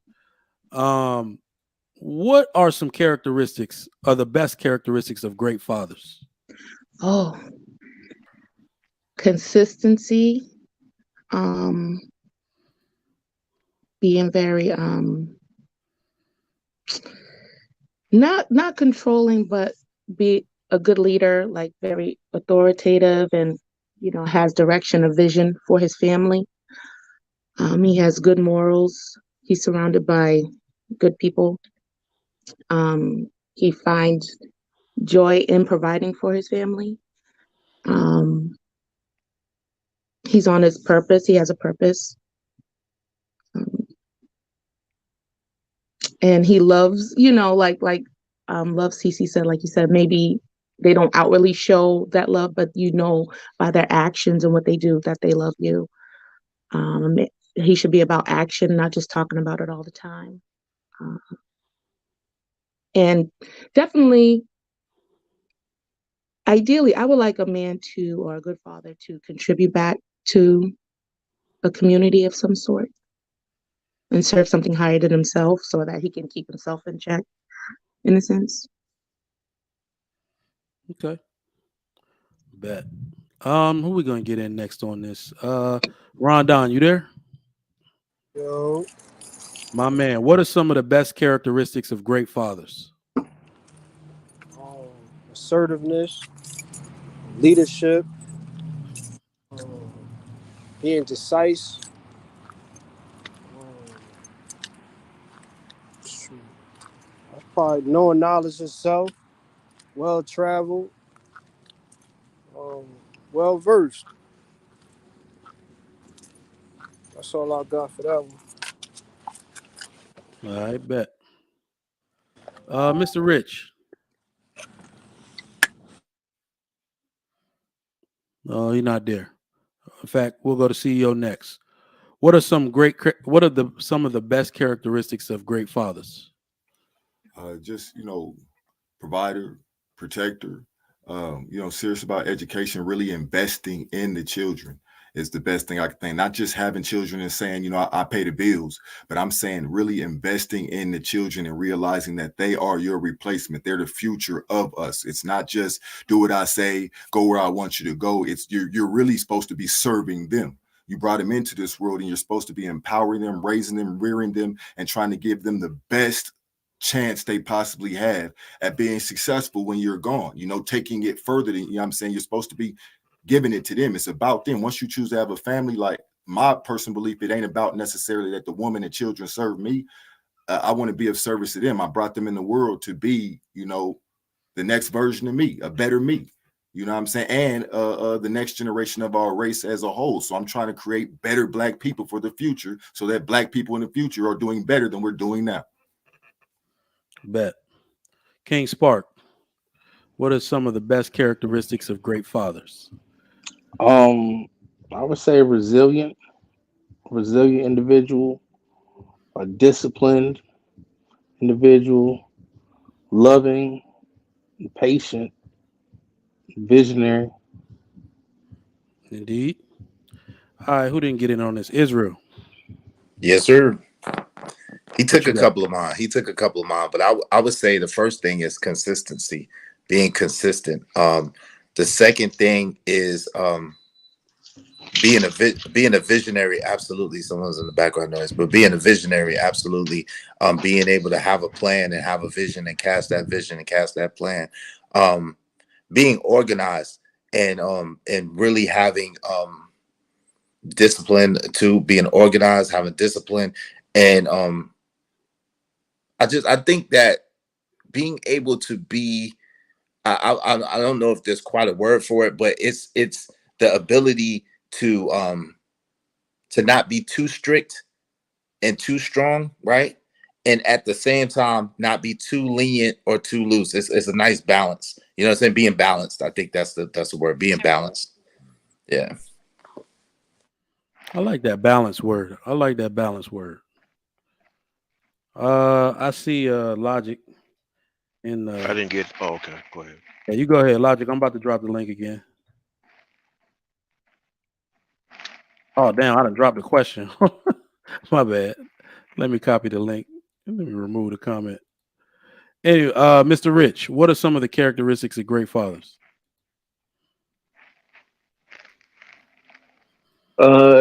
Decisiveness. Decisiveness is one. Having a plan of action for your family. As an engineer, I'm kind of anal about everything. The finances, how the money moves. I actually have a chart on how the money moves in and out of our household, where it comes from, how it's processed, and where it goes. And I have a chart, and I have my wife sit down with me every quarter, and we go over that. Then I have a spreadsheet on what we spend our money on, how many points we have at the Marriott or whatever. I mean, it's just all there. Numbers to life insurance, an updated will. Taking care of your family to me means everything. When I was growing up in Harlem, and we had homeless people living under the stairs. We had a park across the street we couldn't go in. They were shooting and all that. I don't know how we got out of there, but our parents got us out of there. And one of the things I said to myself, my daughters will never, my kids, if I had any, will never see anything like this in their lifetime. So I wanted to live by that, and that's where we are now, Yes, sir. And so, I mean, I can go on and on. So it's just taking care of your families. Somebody said having joy and taking, I think it was you, wife school. So having joy and making sure your family is secure. And that's where I'm at. That's one of the things I say, okay, I mean, it's not over yet. My daughters are grown, but they're still alive. So there's a lot more to their story, and I want to be around to look at it. So that's why I got to lose more weight. And I'm on that journey too. But I just feel good about where the outcome from where I came to be able to do what I've done. So that's the joy. I mean, I don't want to say pride because it's not really pride. It's something. It was a plan that actually worked. Nice. I want to give mine because y'all keep taking all the good ones again, but I'm gonna go a little bit deeper. It's been said a few times, but I'll say a father needs to be resilient. I don't think Bigger. a lot of people understand the nature to which fathers have to go against the grain so much. I think one of the biggest issues we have in modern society is we have too many agreeable fathers. We have fathers that are willing too much to accept the influence of women and mothers in general because they don't want to be disliked. They care too much about the way they look and their image, and they care too much about being admired, and they'll go against their own logic for that. You got to be resilient to have enough reasoning to say everybody gonna hate me when I tell them this, but I gotta say it because it makes sense. I gotta stop it because it makes sense. And men gotta be resilient. I told y'all the other day, I don't care if my kids hate me. That was an overstatement because I would rather them have nothing but love and admiration for me like they will their mother. But if it's a choice between that and producing functional, productive adults, I ain't no simp. I ain't going out like that. They can hate me. They'll thank me later. No doubt. They can hate me because the product I put out, I told y'all, I'm the reactant. I cause the chemical reaction. The product I put out in this world is going to stand up straight and represent me well. So help me God. I'm not about Amen. to be out here, acquiescing to, their mom or grandmothers and just do this. No, I'm his father. I said no. And I wish men had that fortitude. You know what I'm saying? I feel like a lot of men don't. But it's Logic. not. Unfortunately, real quick, Logic. What's up, Yep. Uncle Logic? Real quick. Unfortunately, Trigger Mike, when you don't live in a household with the children and the mother, you don't. A lot of times in the Black community, you don't have any say, no matter what type of man that you are. You don't have any say so in her household and how she runs her ship. So that's the unfortunate part about it. Go ahead, That Uncle is Logic. that is Trigger Mike. unfortunate. Yep. Yep. Hey, I didn't get to rock with that question. I got you next, John the Baptist. Love, Tenfold. see, you were gonna say something. Yep, I wanted to respond to what you just said because I had a note written down here, and that was the word that I have written down was resilience. A lot of times we talk about as wives and women, you don't necessarily understand the things that your husband faces when he goes into the world, and we'll say that, and that we can't understand it. We don't really know the struggles and the things that he faced. And then on the flip side, when he begins to discipline, especially the boys, you'll find that mothers will begin to step in and they will try to they'll critique the discipline. But Mm-hmm. fathers teach the sons that same level of resilience and sturdiness that they'll need to face the world. And because you don't understand it, you can't teach it. You're not capable of Mm-hmm. critiquing it. And as much as it may hurt, you might need to go in the other room, but to stay out of it, because when you undermine his discipline, it doesn't only show your children that there's a division between you and they will play on that division when they want something, but it shows a sign of disrespect and doubt in his leadership when you question the way he disciplines his children as if he doesn't love them and want the best for them just as you Bars. do. Just Bars. Look, I no, gotta change my name now. Everybody, look at my new name. This is the Love C Show. This ain't the Trigger Mike No Show. doubt. Bars. She kicking But bars today, this is for the but real. Love she's C right. Show. We need to hear more women say things like that. No, you All right. don't. No, you don't. Don't before you terrorize Yes, us. we do. John the No, Baptist was Before next. you Go ahead, no. Logic. terrorize John the Baptist, go ahead. I'll be right back. I'm drinking all this water. I'll be right back. So yeah, my what it takes to be a good father is he must be a dictator and he must be controlling. Um, if you're not going to be controlling of your family, then your family's going to run rampant and run all of you, and they're going to be a problem to society. It's not we don't vote on what the kids need to do. It's it's the purpose, it's the vision that I determine for this family. And so therefore when we have these discussions, I'm going to hear your opinion, but the final decision is always going to be what I deem best for the family. And CEO, came up for a second, CEO. when we had these conversations, man, I'm not attacking you, your person. I think you're a good dude, really. I do. Not I attack your ideology a lot of times, but that's because I respect you as a man. I want to understand your ideology. But that's it. I just want to say that to you. we good, bro. We good. Cool. Uh, Rock out, Logic. I know. See, this is why I said, which man said that? Who said that a man should be a dictator? That was me. Oh, totally agree. But the thing is that nowadays men won't buy in from these women, which after so long, when you go in and you looking, you don't go in with an idea, you don't go in with a plan, you don't go in with a solution to fix the problem. You look to the women for buy-in. So now you're not really a leader. You know what I'm saying? That's why what I was saying to Jesse, Love, see, I ain't mean to be disrespectful though. But the thing for the most part is these men need to stop trying to negotiate with women and just set the pace, set the standard. You know what? And then they should be able to have that ability to say and say, hey, look, you know what? My plan ain't going on track. Then you possibly get some negotiation. Well, you don't even negotiate women at that point. You know what I'm saying? You reevaluate the situation. But too far in between in these relationships. Israel said it right, though. A lot of these men put themselves in a situation where they don't have a say-so in the households. You know what I'm saying? And then you can go and you can say the government this and the government this, but the government been like this for a while. So at what point is men gonna say, hey, look, you know what?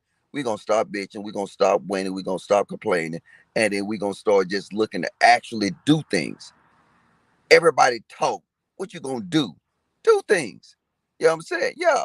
Our goddamn family structure is in rambles. I'm in Birmingham, Alabama, man, and it is bad out here. It's bad out here. I thought DC was bad. Birmingham is bad. You know what I'm saying? I thought y'all thought I was joking when I saying these chicks be throwing these dudes around the house. You know what I'm saying? These chicks run around like goddamn Mike Tyson. Beating these dudes up in the house. And they don't have no leverage. And that's the key thing, that men should always go in a situation with leverage. They don't have leverage nowadays. So now how can you do anything if you don't have leverage? If the woman have all the leverage in a relationship, with this ideally because the government gonna give her primary custody of the child, you can go into all that. But go into a situation with leverage. How can I out leverage this woman? Now in today's society, you shouldn't have to do this, but you got to do it nowadays. You got to set yourself up for success. People used to get mad at me because I used to sell Lapeef. My ideal wife gonna work at the Waffle House. Oh, Logic, you want to Waffle House? Please, anywhere from but the Waffle House, bro. Anywhere. No. See, y'all get caught on the, you know what I'm saying? Because it's a little jokey joke in there too, though. But the deeper message in that is that she work at the Waffle House. She come in my house. I wish she would say anything crazy. Cause she needs you, right, Logic? She needs you. Hey, look, what she gonna do? Yo, they be throwing chairs in the Waffle House. That's all I'm saying. She might say something crazy anyway. Cause she is but crazy. guess what, Trigger Mike? If she say something crazy, I'm calling the concierge desk and say, call the police, come get this motherfucker out of here. You know what I'm saying? I throw my weight around in my house. I'm the only one throw weight around. These other dudes is getting thrown around. Who got the leverage in your relationship? The reason she talk to you greasy and crazy is because she knows she got leverage. Why don't people talk crazy to their bosses? Because they know they don't got the leverage. They know they want to maintain. So you know what they do? Regardless of what they feel, their political opinions or whatever, they shut up in color. Because they know they don't have the leverage. Nah, Men, I don't go to the think gym. anybody can disagree. Get your weight up. Anybody didn't go on this topic yet? Ron Don started off with it. All right, we're gonna go to the next one then. I'm gonna start off with King Spark on this one. Alternative question. What are some of the worst characteristics of terrible fathers? Uh, feminine acting, uh, indecisive, just soft. All right, don't take all of them now. You don't want. Those are some pretty good ones. All right, wife school.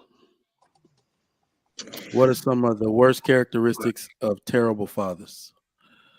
Um, not being consistent, Mm. emotionally driven, Ooh. um, making men that make rash decisions that they don't really think through. And, by them making those decisions, they affect everything, they affect the whole household. And, yeah, yeah, Okay. being emotional, because emotional can lead to emotional abuse or being violent and all those other things. So, yeah. Got you. Mr. Rich, you there? Yes, I am. What you got on the question? Yeah, one of the things I was just kind of writing some things down. One of the things being inconsistent and also giving, telling your children and your wife things that you're not doing things opposite of your actions. Right? That's a Mm. bad quality. You shouldn't do that. Being lazy and stuff like that. And of course, acquiescing your discipline to the woman, right? Because women Mm. actually want to jump in. My only anecdotal thing was my daughter was in college, the first one, and she was getting some bad grades, and she wasn't telling me the truth about what was she doing. So when she came home, I gave her the spiel, and and I don't curse around them. You can't really get mad, but I got so upset with her because I said, your window is not limitless and neither is my money. And I might have dropped, and I don't like to curse at them, but I couldn't hold it back. And I don't think I was really emotional, but I had to really drive something home because I never talked to her like this. But I might have dropped maybe around 50 F bombs and in 60 seconds. But my wife came in and tried to stop me, this and that. And I told my wife this too. I said, listen, if you say one more M and F and word between right now, get the F out of my face. I don't, she didn't talk to me for a week. Okay. And my daughter unfriended me on Facebook. The whole nine, and then, but she was on the dean's list the next semester. That's what I'm talking about. She That's what was I'm on the talking No, dean's about. list. no. He should have I, called his wife or Uber. He should have cut off his daughter's cell phone. Shut Logic. I Be toxic, no, bro. no. and, It's repercussions for goddamn. Hey, if you don't say nothing to your boss crazy, how you gonna say something to me crazy? So now it's consequences for that. Like I said, she would have. She better hope she had some savings because she would have been in the Uber. The daughter, hey, she would have been temporarily. Her meal card would have been cut off. You know what I'm saying? Now let me you come back to me and you sit here and you let me know. That's throwing your weight around. that's kind of funny. That's what your boss do. Let me just finish this. The reason why I remember this story so well because it was the one and only time I ever had to do that. Right? I mean, So but I just said, listen, this is like, DEFCON 6 because if she got kicked out of school, I was already like $20,000 in. I said, wait a minute, what are you doing?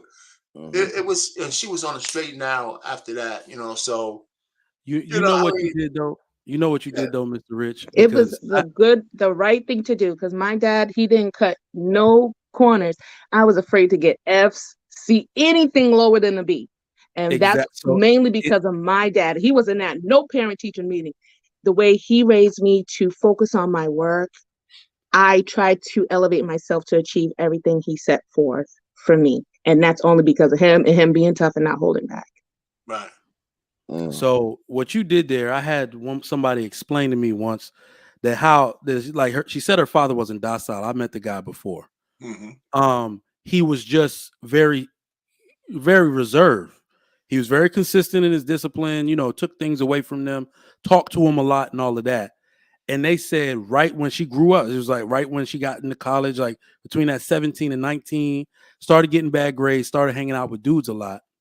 Then the same thing, because he's like, I'm paying for your school. I want to see your grades. He's like, you're not about to hide that from me. He found out she had failed like 2 classes after never failing a class in her life. And he said she tried to get buck with him. They said this is the one and only time this guy ever raised up out of his character. Like you said, drop F-bombs and all that, and was in her face like, you think this is a joke? Like, listen. So she said, listen to me. I cried all night. I was like, what? She said, not only naturally I'm upset throwing things around my room, unfriended him on Facebook. That was the early days of Facebook too. Unfriended him on Facebook. But she said, when I calmed down, the fear of his disappointment hurts me till this day. This was like a few years after. She said, to know that this dude could be that disappointed in me to where everybody in the house looking at him like, damn, what did she do? She said that fear of disappointment guided her behavior for just going forward. So that's what we do it for. I understand that's what I'm doing to my children. It's not the yelling. I didn't kill them. Fathers, you're not going to kill your children from yelling at them. The intensity. I grew up in for some reasons, like Americans are soft. I'm sorry. Nigerian parents talk by yelling. They don't know any other tone. Yeah. Michael, what is this? Like, that's normal. I ain't had to do nothing. I didn't have to do nothing. Get me to the remote. It's like you did something wrong. Okay, so you're not going to kill them. They understand the intensity of you becoming, their intensity is directly linked to you becoming a functional and productive adult. You know they won't yield. That's why me and Love C last night on the panel could not fathom our 16-year-olds telling us they dropping out. In whose house? I'm swift and consistent with the discipline. My wife ain't even gonna like it.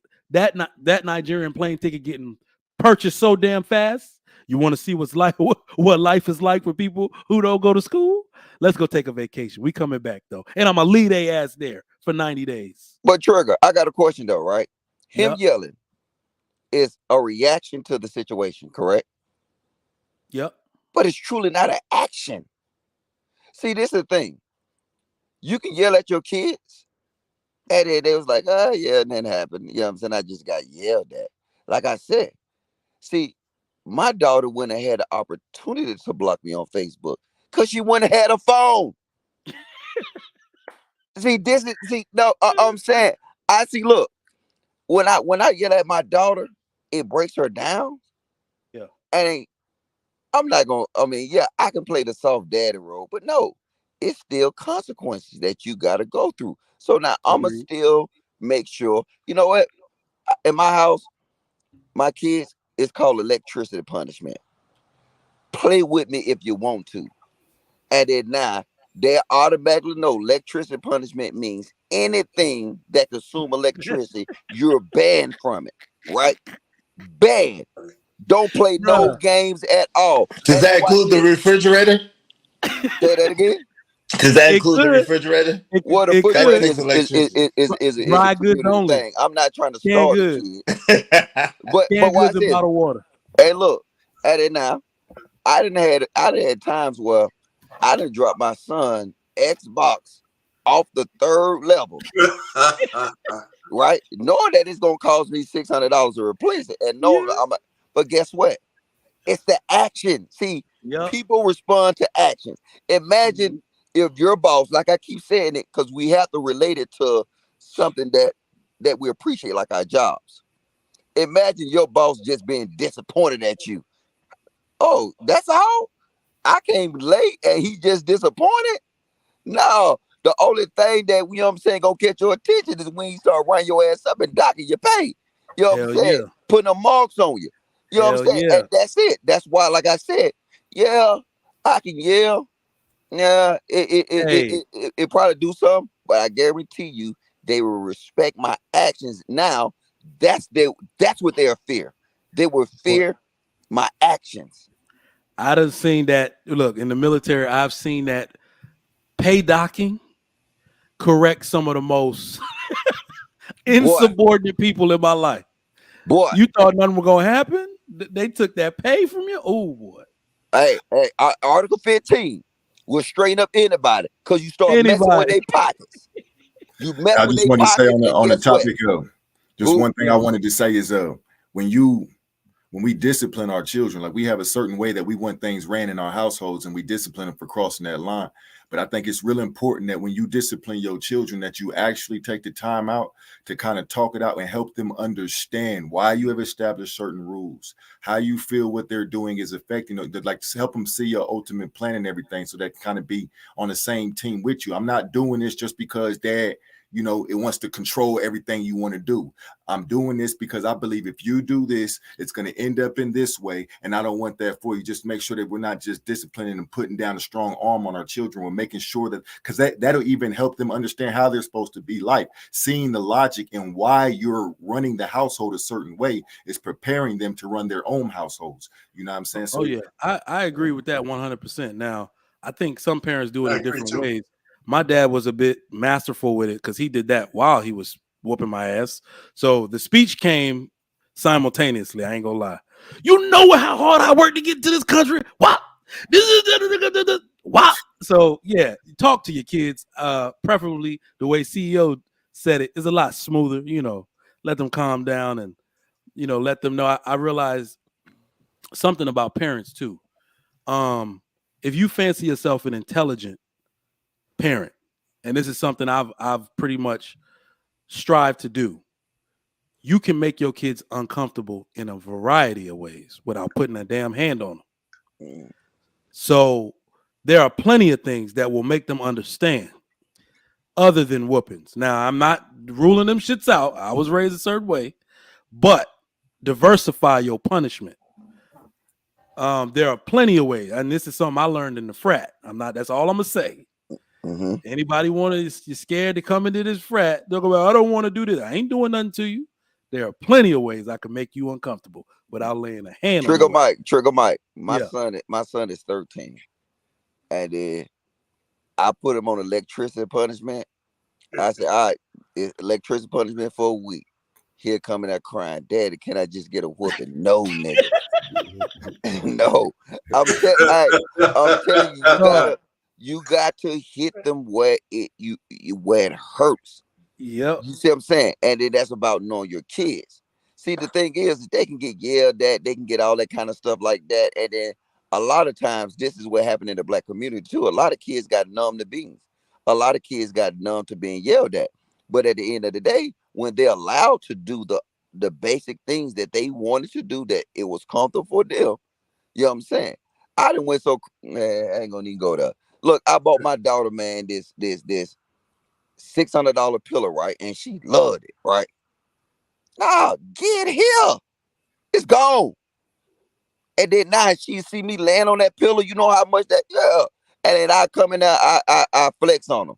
I come on that bit where they cell phones and I be playing their games on their cell phones, or I crank up his Xbox in his face. You know what he gonna do? He gonna be like, I ain't going through this shit no more. And then look, especially me, because I'm sorry at the games, right? So I'm playing under his profile, get smashed, you know what I'm saying, making his rank go down. Oh man, hey, he No, gonna you a think savage, bro. 100 I times love it twice. though. I love it though. But this is what I like. Like that particular characterization of they're gonna come in asking for the whooping. That is where it hurt. Like you literally sent them back into the way we used to play before Super Nintendo. They don't even have those skills. You got to develop skills to learn how to entertain yourself without your devices. They don't even know what to do. So I feel like that's a big one. So we might even coin that on the Trigger Mike show, electric punishment. We're gonna have to define it though, for people think we hitting our kids with cattle prods and shit. They think we savages out here. All right, who's next on this? Israel. What are some of Yes, the sir. worst characteristics of terrible fathers? Shiftless, lazy, unfocused, degenerate, like abuse, like alcohol abuse, drug abuse, and then just basically not having goals, not having plans, not having a vision or dreams. But also, man, y'all done got me off topic. Y'all got me thinking about some other stuff. So, but those are basically some of them. It was one Yeah. other big one, but I can't remember right now. You about to go steal somebody PS5, ain't you? We know. Nah, No, you need to go drop that PS5 off the roof. Matter of fact, no. My hey, kid, go, listen. Hold on. hey. My kid is 9. Listen, my kid is 9. I'm lucky. All this dude want to do is build with Legos, and I love it.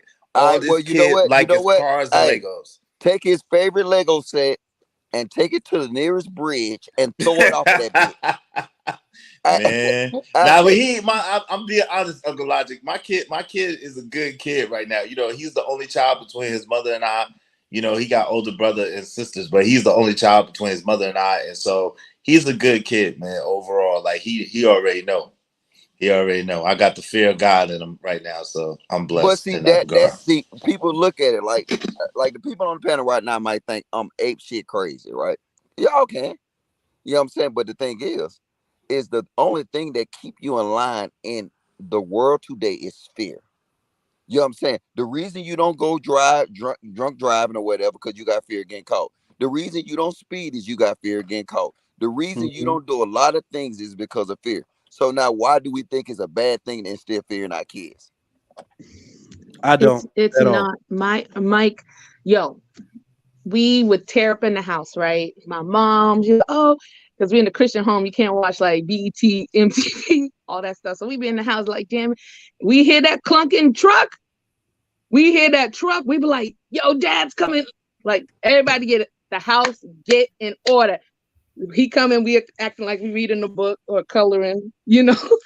It's just the thought and the sounds, the familiarity, how he made his presence known. Everything was all set. So I think fear is a little bit of healthy fear is really good. I just wanted to say on that same topic, like, I mean, healthy fear, I guess, I don't know exactly how that's implemented, but a lot of the reasons what you don't want to do the fear thing is because, especially when you're doing it to children, which means you're starting at a very young age, you can install within them anxiety disorders. You know what I'm saying? Stress disorders. You can, it has an effect. A kid, when you have a kid to where as soon as mom or dad shows up, they start getting a pit in their stomach because they don't know what you're going to bitch about this time. They don't know what they done wrong or haven't done right, or they trying to look around and make sure everything perfectly clean.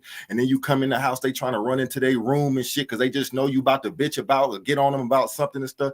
It has a long-term psychological effect that will come out later. So you have to be careful about how you implement Now that. I gotta be. No, that's cap though. Yeah, I'm talking about fear of. Look. listen. They fear consequences. Yeah, See, that's something different. They not running. My kids ain't running around the house thinking I'm finna come beat them with a stitcher cord like I got beat with.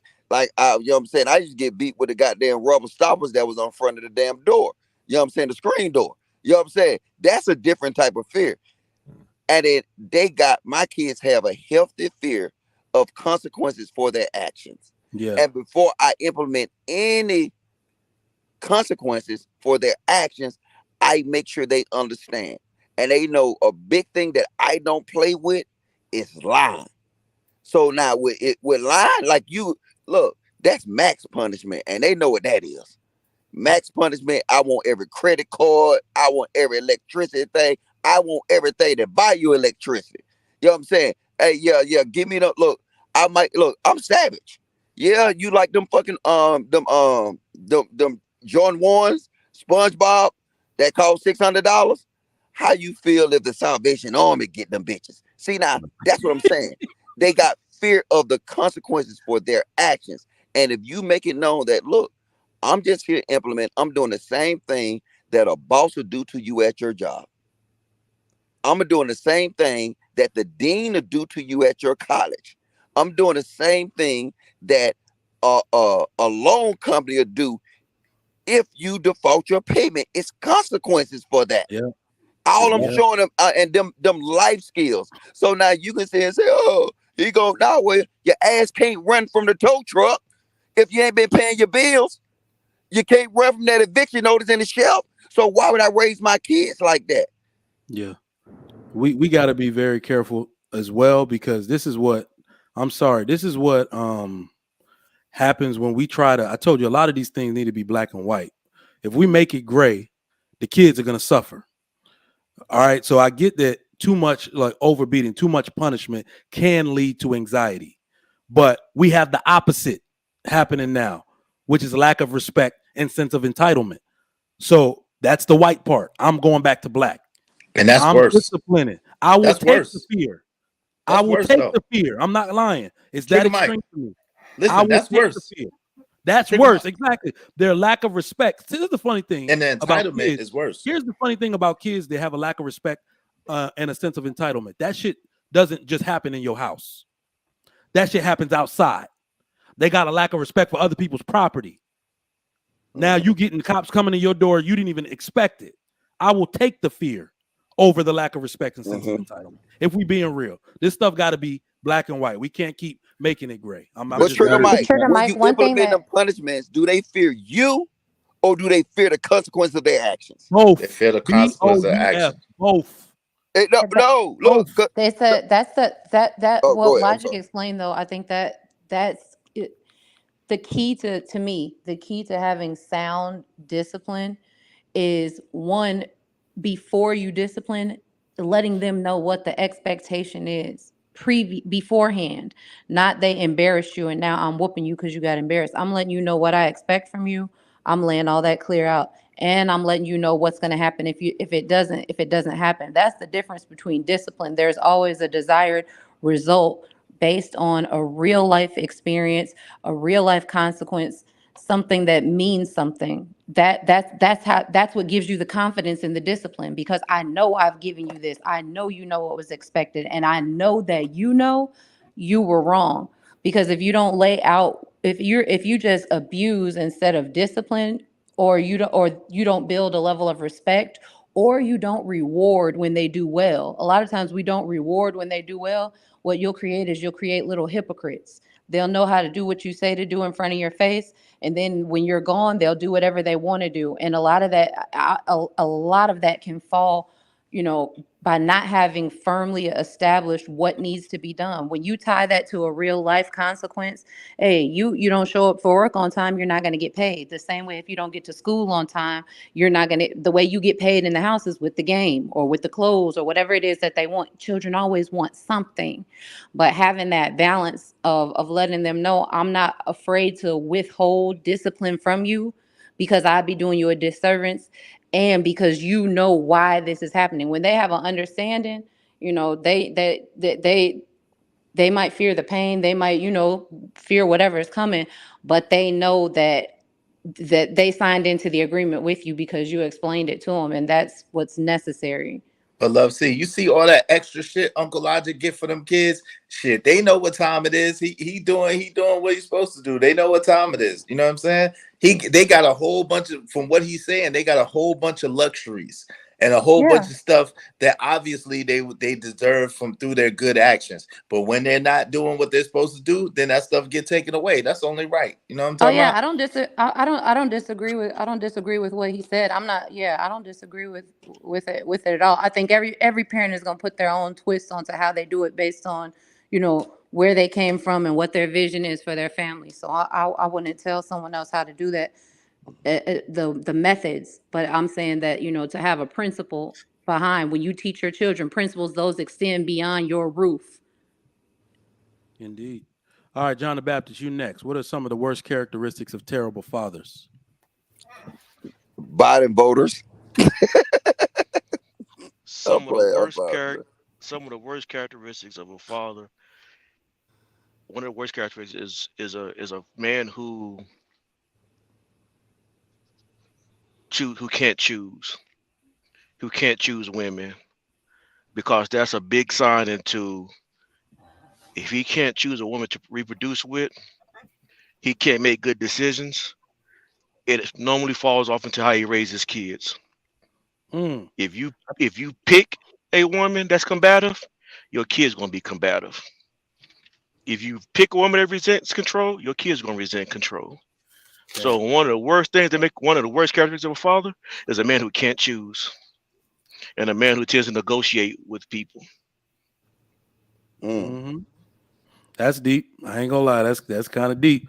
I was gonna say, because it's not indecisiveness, and I was gonna say overindulgent, but in the sense of choosing a woman. So because it's usually sexually driven, they're usually only choosing that woman for superficial purposes. So it's probably a superficial man. That's what it is, a superficial dude. Because I'm telling you right now, out of all the women and all that, I used to be a romantic. I used to do all that, make those mistakes. But boy, you got to choose your wife with your head. The one up here, I mean, this one. I'm not just choosing my sex partner. I'm choosing the mother of my children. I'm choosing a representative of my family. She's gonna be squared away, bro. That's all I had to say. Who's next on this? Trey, what's going on? Hey, what's going on, everybody? Hello to the panel. All right, Hey, what is? Go ahead. yeah, for me, one of the worst characteristics in what I saw. I used to be a police officer for 6 years, and 8 years I was federally law enforcement. So I went into a lot of homes when families were having issues.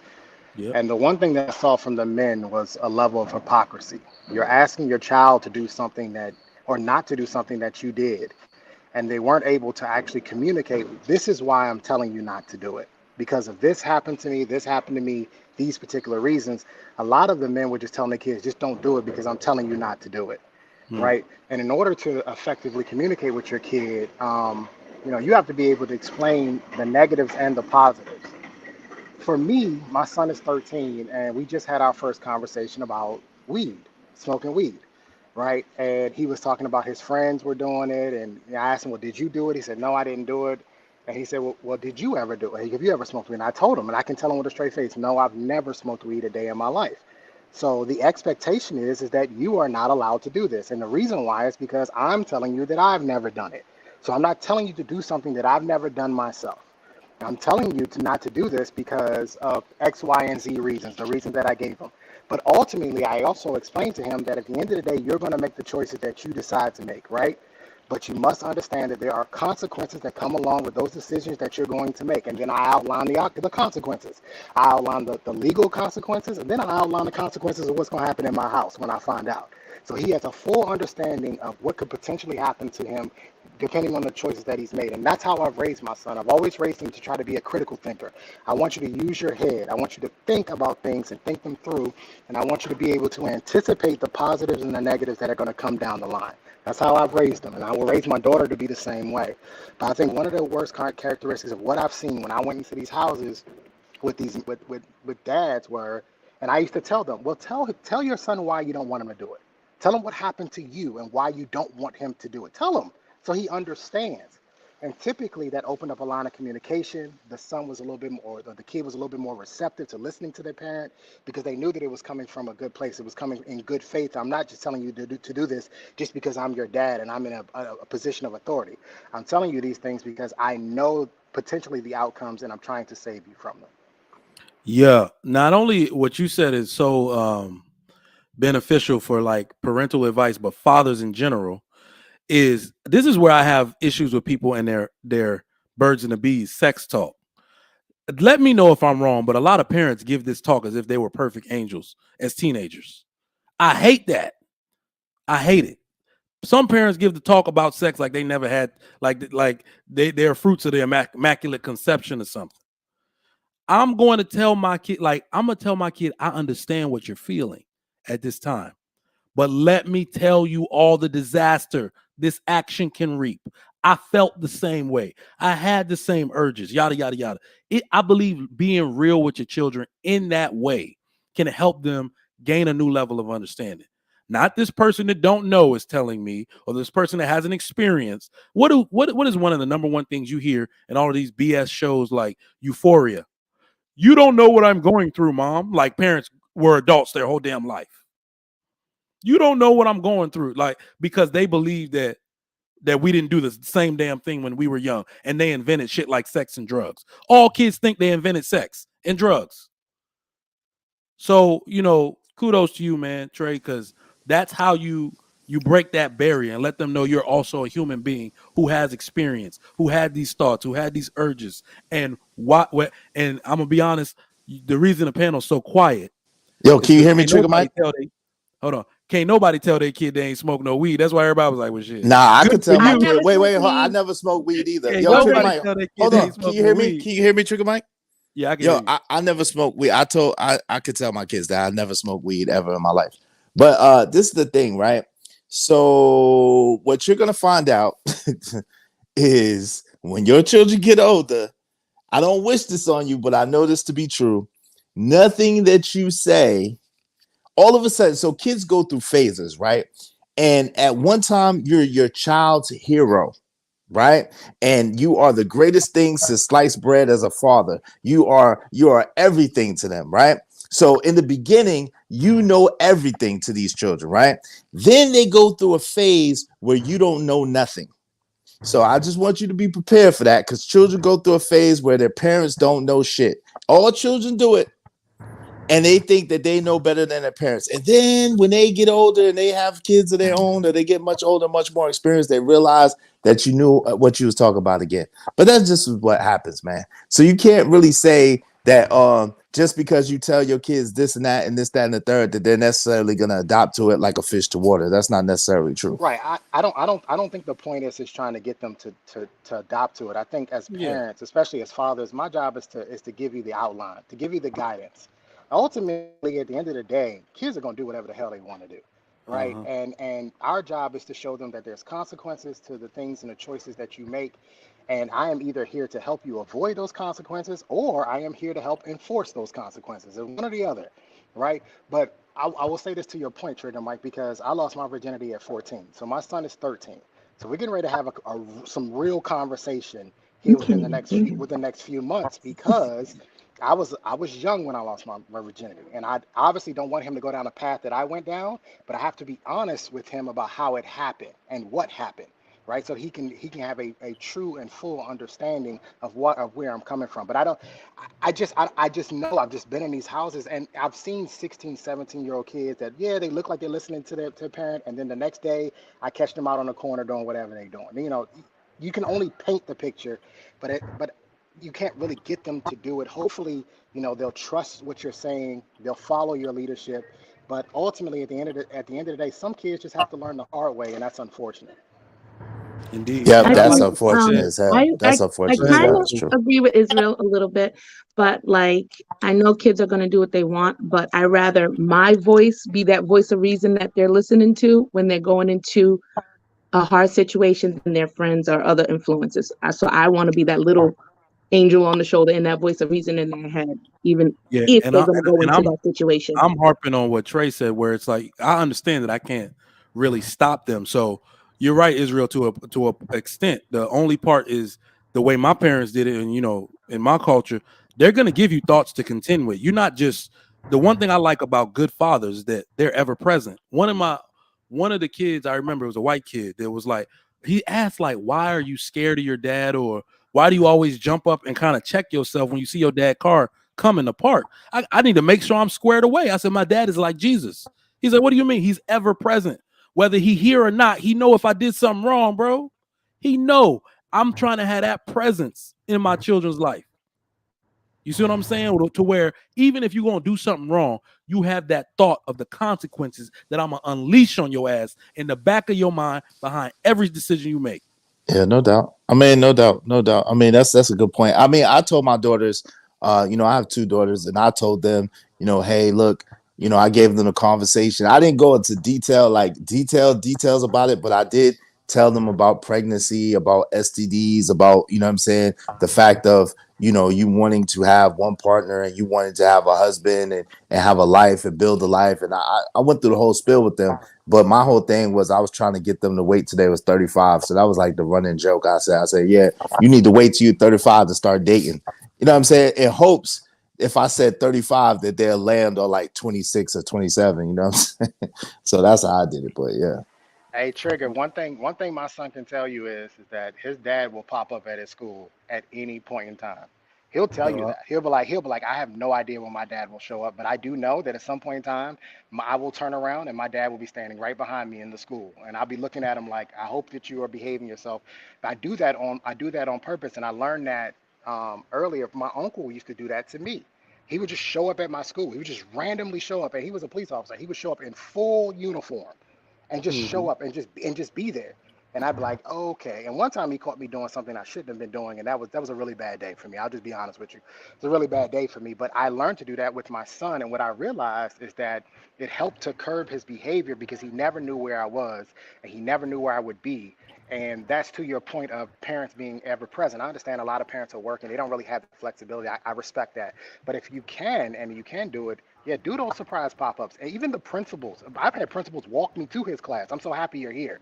I'm so happy you came to check on your son because they want that support from parents. Since COVID, you Absolutely. can still do that because they don't let Yo, the I was people gonna in say my So they don't so let people they've in the actually school and my stopped it in a kids. lot of Yeah, and places, my kids. I used to yeah, have but lunch with my son all the time randomly, but since COVID, they don't let you do that no more. I was like, this they was the stopped first it year. in a This was lot the of first places year I because could of get that. back to doing it. But Yeah, I I was like, wasn't able yeah, to do it after the pandemic, but this was the first year I could actually just come back to the school. But I had to wear a a mask. lot of places don't even allow it, period, Yeah, anymore. they don't. And They don't. In the my, first thing I asked, one of the first questions when me and my wife took that tour to that new charter school that our kids are gonna be going to, I said, "Do y'all allow parental visits? Like, can I just come up?" They were like, "Yeah, check in, pop." I was like, "Hell yes!" I'm popping up in this joint right after the Trigger Mike show logs off every day. They're not even gonna like me, but it was just like I said, Trey. I'm trying to create that ever present situation to where they just gonna look. If they think about doing something, they're gonna look at the door in the classroom like this fool just be popping up. Is he coming? Because that's what my dad did to me.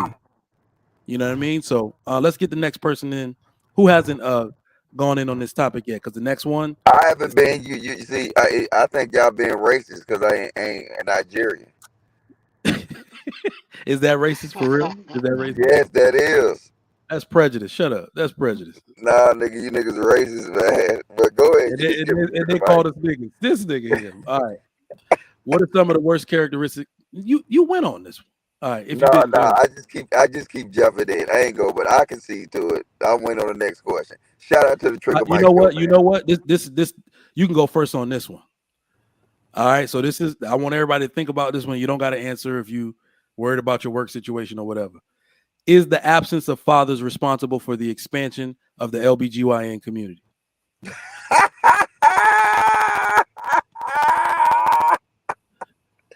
Nah. Uh, you want me to answer that? Yep. Uncle Logic, Oh, what the hell is going on with your mobile phone, man? Do we oh, need you can hear Tyranny to me? buy you a new phone? Your phone choppy as hell, fam. No, he using one of the phones he took from his kid. That's All all. right, Yeah, what now about now? Can you hear me Tyranny now? gonna have to buy you a new phone, Uncle Logic. All right, can you hear me now? Yes, there's still like a little staticky or whatever. No, you know I'm in the country, man. I apologize. You know what I'm You saying? sound Trigger clear Mike. now. You sound clear now. Yeah, Go I ahead. adjusted his mic volume. He good. Yeah, yeah. All right, see, that's on Trigger Mike. You know what I'm saying?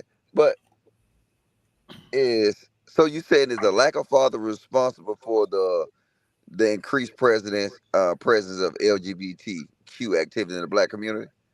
Yep. That's it. Yep.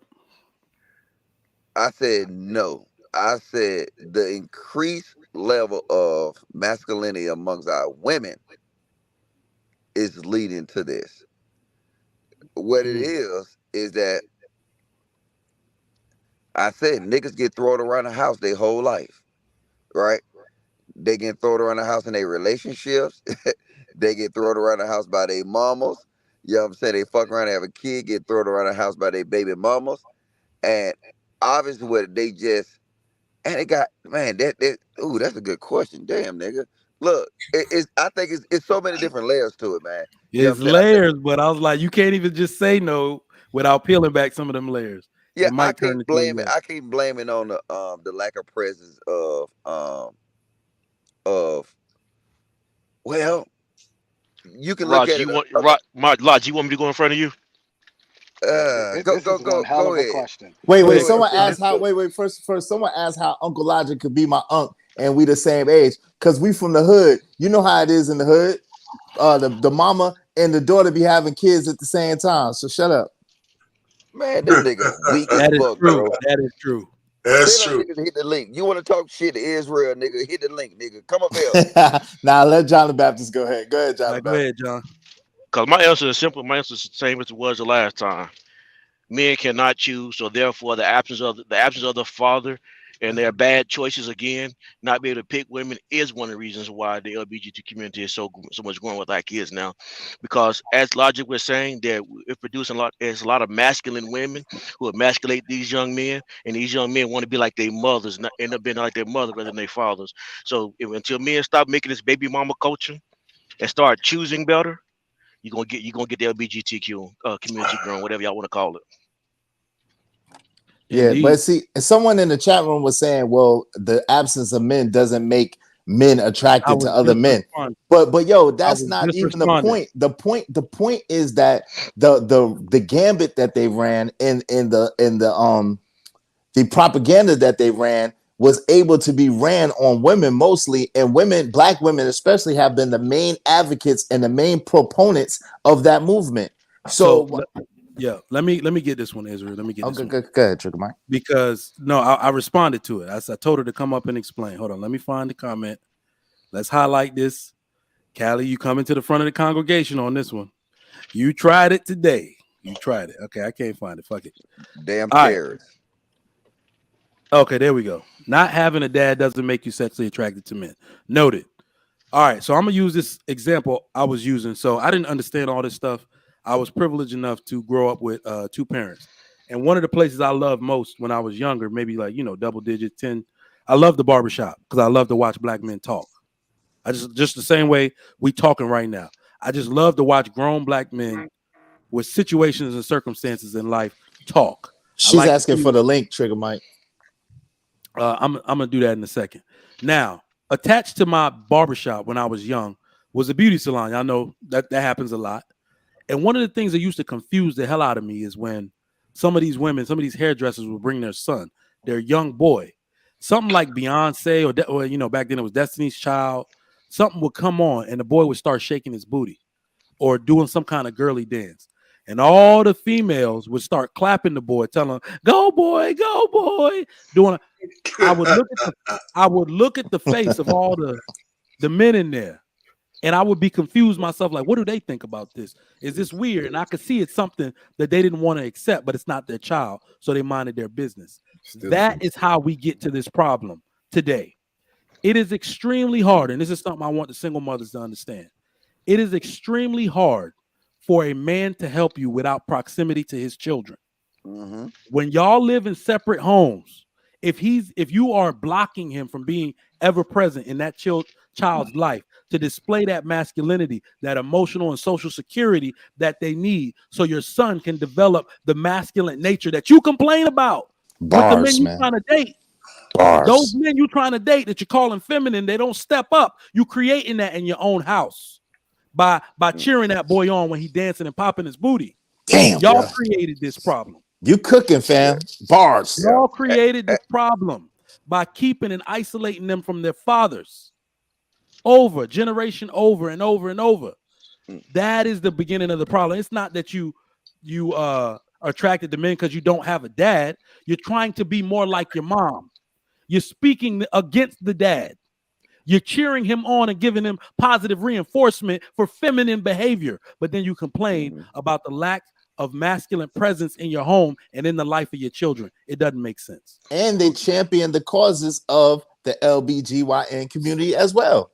No, they don't. Well, they don't. Because look, they don't. See, I'm gonna get. Look, I hate terrorists, right?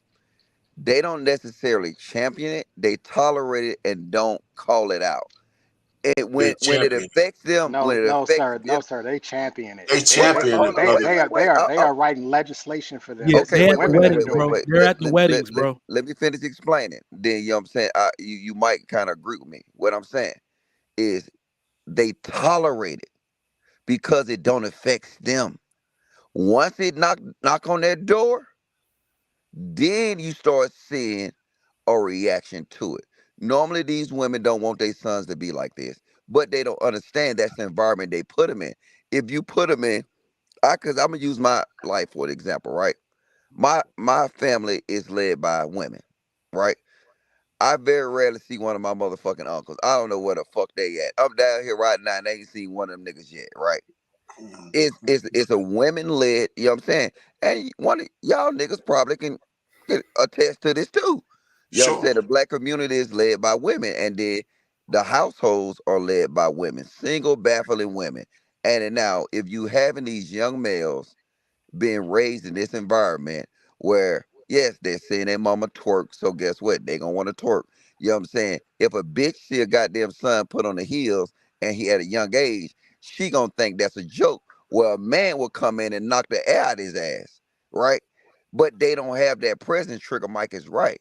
When you have that environment, you foster that environment. These a lot of times these women, like I said, I don't say they champion, but they tolerate the behavior. They think it's cute. You know what I'm saying? Like, what's the little chick name? The City Girls. Talking They about think it's JT or cute. Young Miami? Yeah, they think it's cute to tolerate Saucy Santana, right? You see what I'm saying? But they won't allow Saucy Santana to be with their young boy. But they don't I'm understand not so sure by. that's true. But nah, they won't because I'm telling you, listen. But they don't understand how they behavior and them tolerating Saucy Santana. The young kids look at it and say, "Hey, this is correct. You're tolerated." And now they gonna go ahead and start fucking around and digging Saucy Santana out. And then now young Miami gonna be like, why you doing that? Mama, you had the nigga at the house every day. Mama, he was drinking with us every day, twerking. So how you gonna sit here now you gonna see and say it's wrong? So I don't think they really truly champion it. They tolerate it. But at the end of the day, if you tolerate for so long, you condone it. I The po- young Miami the title of the show is young, the title young of the show Miami is likes young Miami likes to be urinated on. I don't think she has too much structure for what she wants in her life for her or her child Indeed. at all. what's the title of the show? What's the title of the show again, Trigger? The Power of Fatherhood. Okay, so if the show's titled "The Power of Fatherhood," and then the fatherhood, if the fatherhood's power is not there, how does that benefit the kid? Oh, it does not. Nope. It does not at all. It doesn't. Yeah, it does. Therefore, if the power of the father is not there, what effect does if he can't affect the kid by being there? Well, then his very presence not being there It's shows that it's going to be detrimental. a problem. Yeah, it's detrimental. That's Yes, right. but see, Let they me tell don't you see guys a that story shit. real They quick. don't see it though. To that, Go ahead. so say that again. Go ahead, Logic. I'm just saying, like, I'm with what you're saying because they don't see it. Like right now, they don't understand. Like, look, you live in Western society and you live in the United States. So, like I said this on a lot of times these women can afford different things that they can be a man by, I mean, literally, that's why they act like men because they don't have to physically be a man. They can afford the attributes that a man normally have. They don't need Which you protection. just proved my point, Logic. What I'm trying to say is that's why men choices matter because if you choose the wrong woman, that woman's gonna put them same qualities into your kid. That's true. Hey Trigger, I mean, that's a let fact, me tell you a John the quick Baptist. story. When I was in the military, I wound up getting deployed to Turkey, and at that time, my son was about 3, going on 4, and I was in Turkey for about a year and a half, and I didn't get to see him. I didn't get to come home, and see him. I only saw him through video calls for about 18 months. When I did come home and was spending time with him, and we were at a cookout one time, and I saw him standing, and he was talking. He was standing with his hand on his hip and with like his hip poked out, like how a woman would stand, right? So I immediately went over and like corrected the behavior, like don't stand like that, men don't stand like that. Like I immediately corrected it. That was one of the reasons where I realized I gotta be here. Like that was the big salvo, the big boom to me. Like, bro, you can't do this because if you're not here, she's gonna turn him into something completely different than what you the expectations you have for him growing up as a man. And once he becomes an adult, there's nothing really I can do about it, right? But right now, that's not the lifestyle I want to give him. I literally went Uh, back and I did not re-enlist in the military because I knew I had to come home because who knew where I was going to end up, and where I was going to end up was not going to be with my son. That was the first time I really realized I need to be present. I absolutely believe that absent fathers have a little bit of responsibility for why the community is the way that it is because Can they I Yo, they ask yeah, something? thank they you, Can thank you for I, your service, man. Salute to you, soldier. yeah. Thank you for I, your service, man. I But appreciate wanted but to but say Trey, something. in your absence,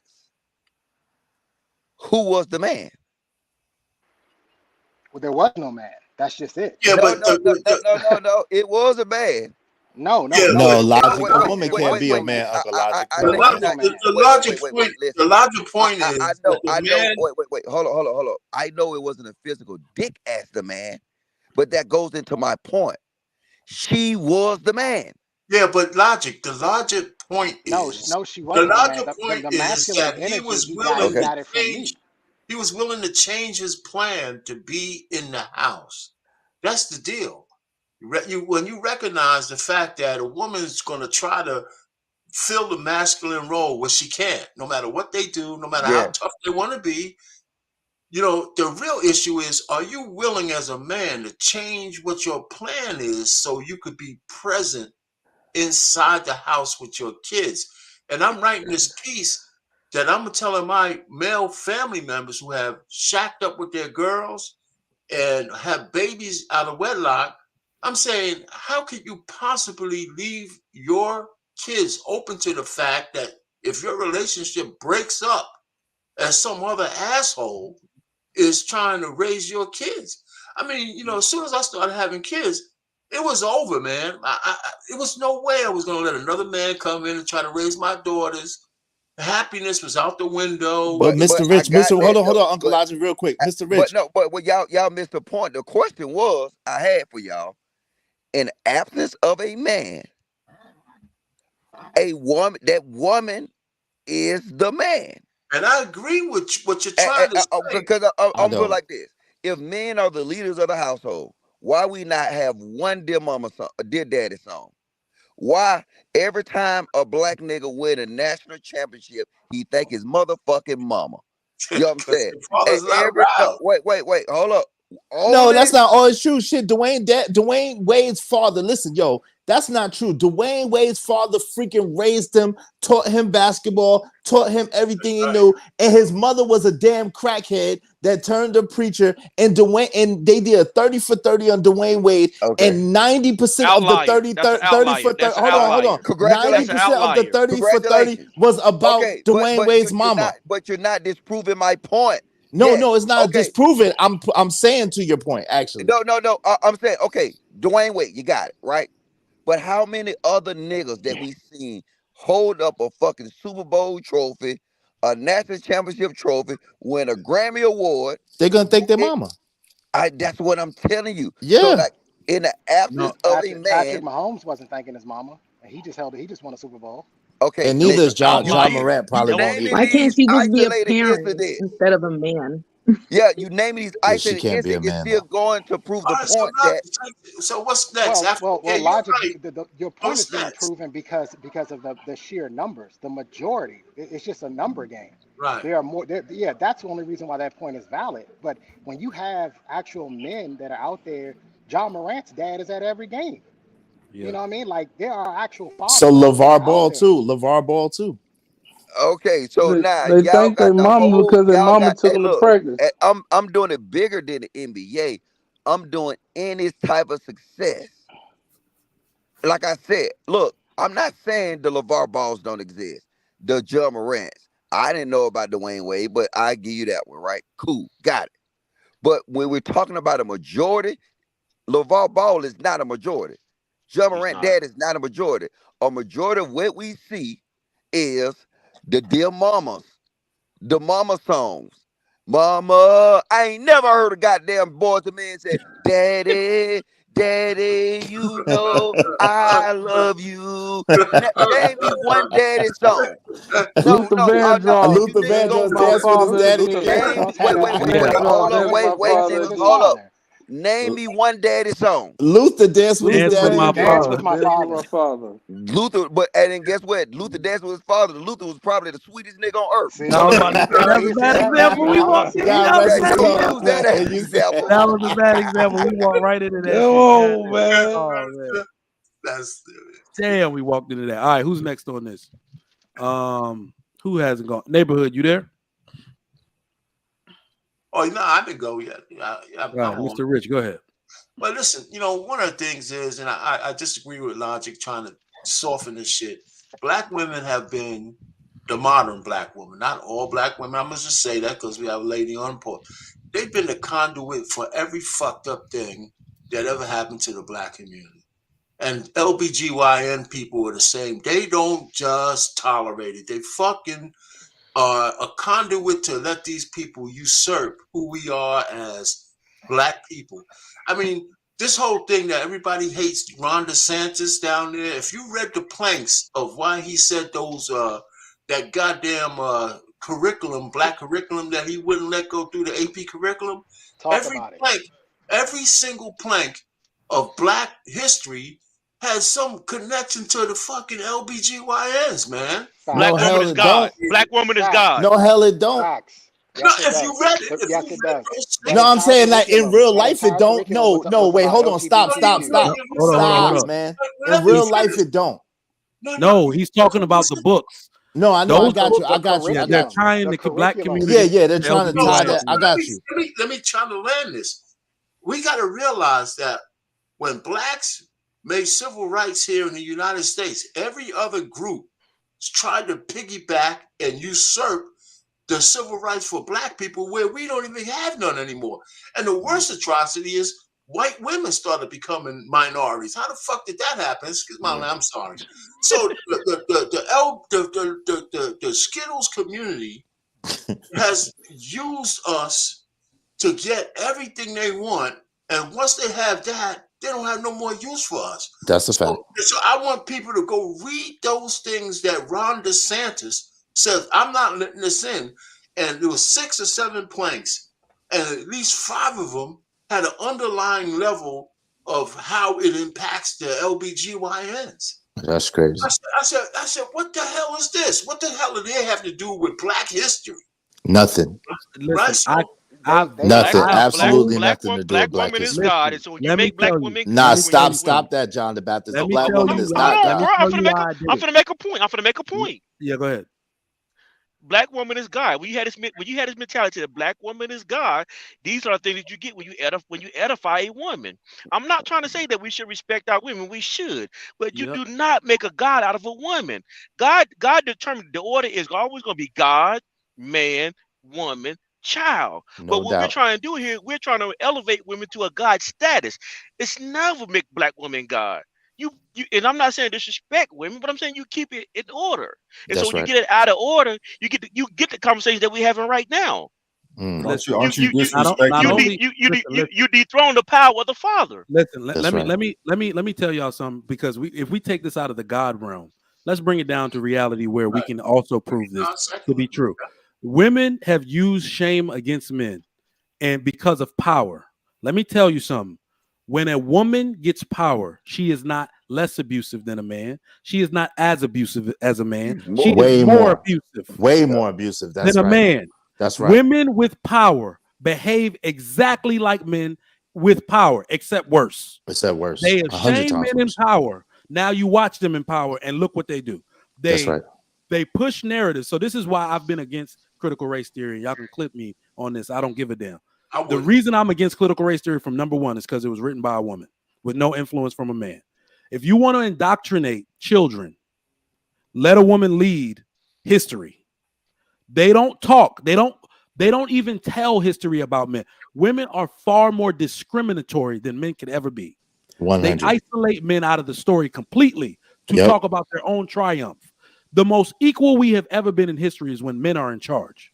Mhm. Men, out of sheer love for women, will give you some glory. This is why, Logic, they talk about their mamas. Dad don't need the glory. In fact, most dads don't even want it. This is my job. So even those players that do got dads, they know they already pointing at their dad. They just do that point, right? And where dads get appreciation, and this is why I need people to stop glorifying the moms and the way they talk about their moms.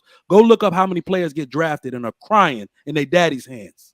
Go look up R.J. Barrett crying. Thank you, daddy, for all you did. This is you. This is because of you. Thank you. He didn't ask for that. Thanks.